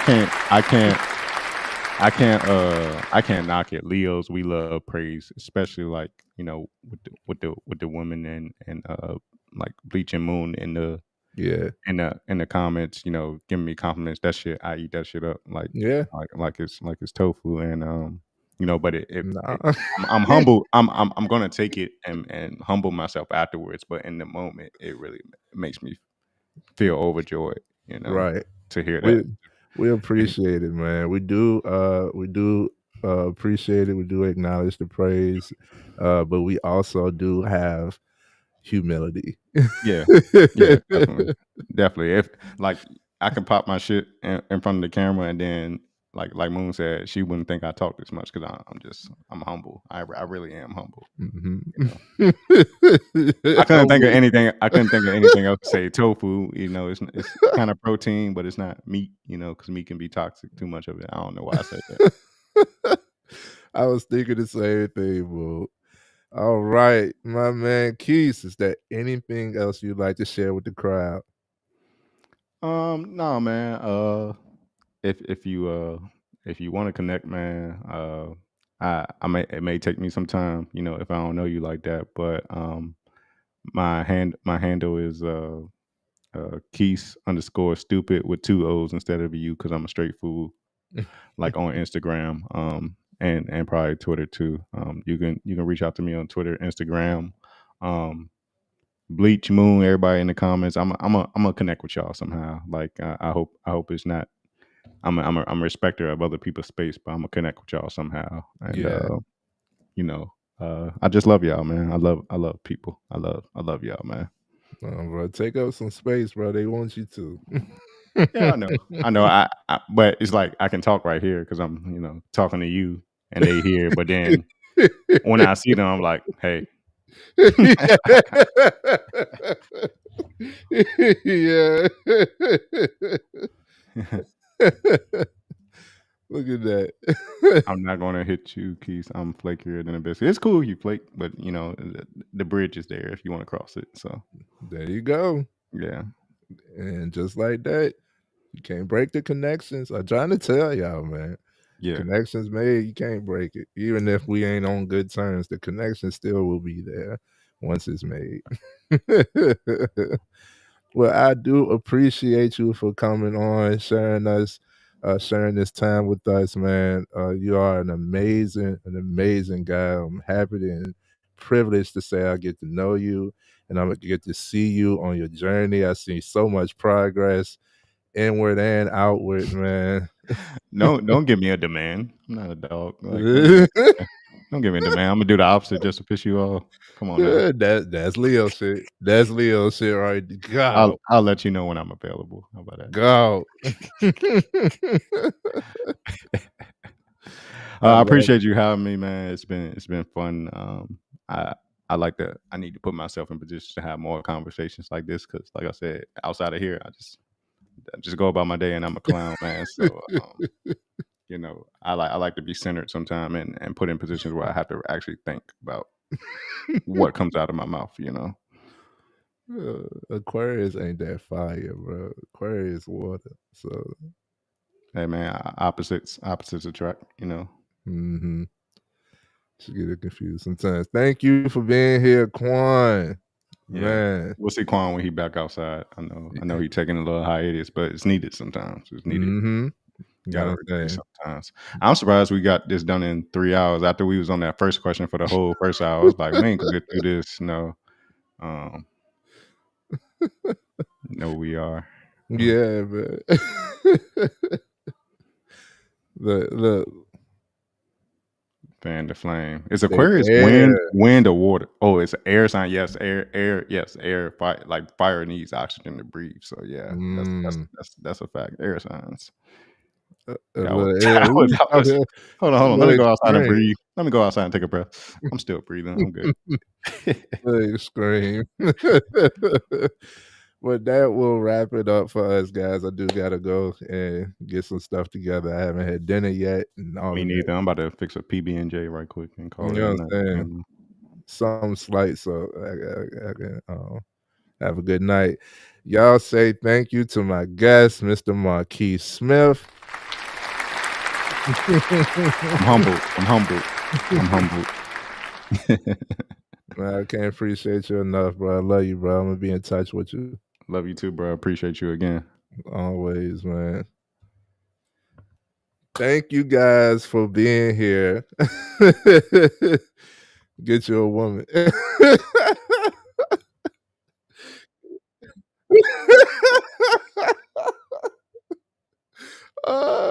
I got you. Hold up. He said, "Tap him, put him back in the game, coach." No, she said, I need a meal. Like I'm only eating. I don't eat this late, so that's why I said a peanut butter and jelly because it's like kind of light and not too heavy. You know, if I ate a full meal right now, I ain't gonna wake up in the morning. But I appreciate you. You know, I can cook a little bit. If I feel like it, but sometimes I don't. You know, the lion, like she right. The woman brings his meal to him. He don't have to go out and hunt. You know, so, yeah.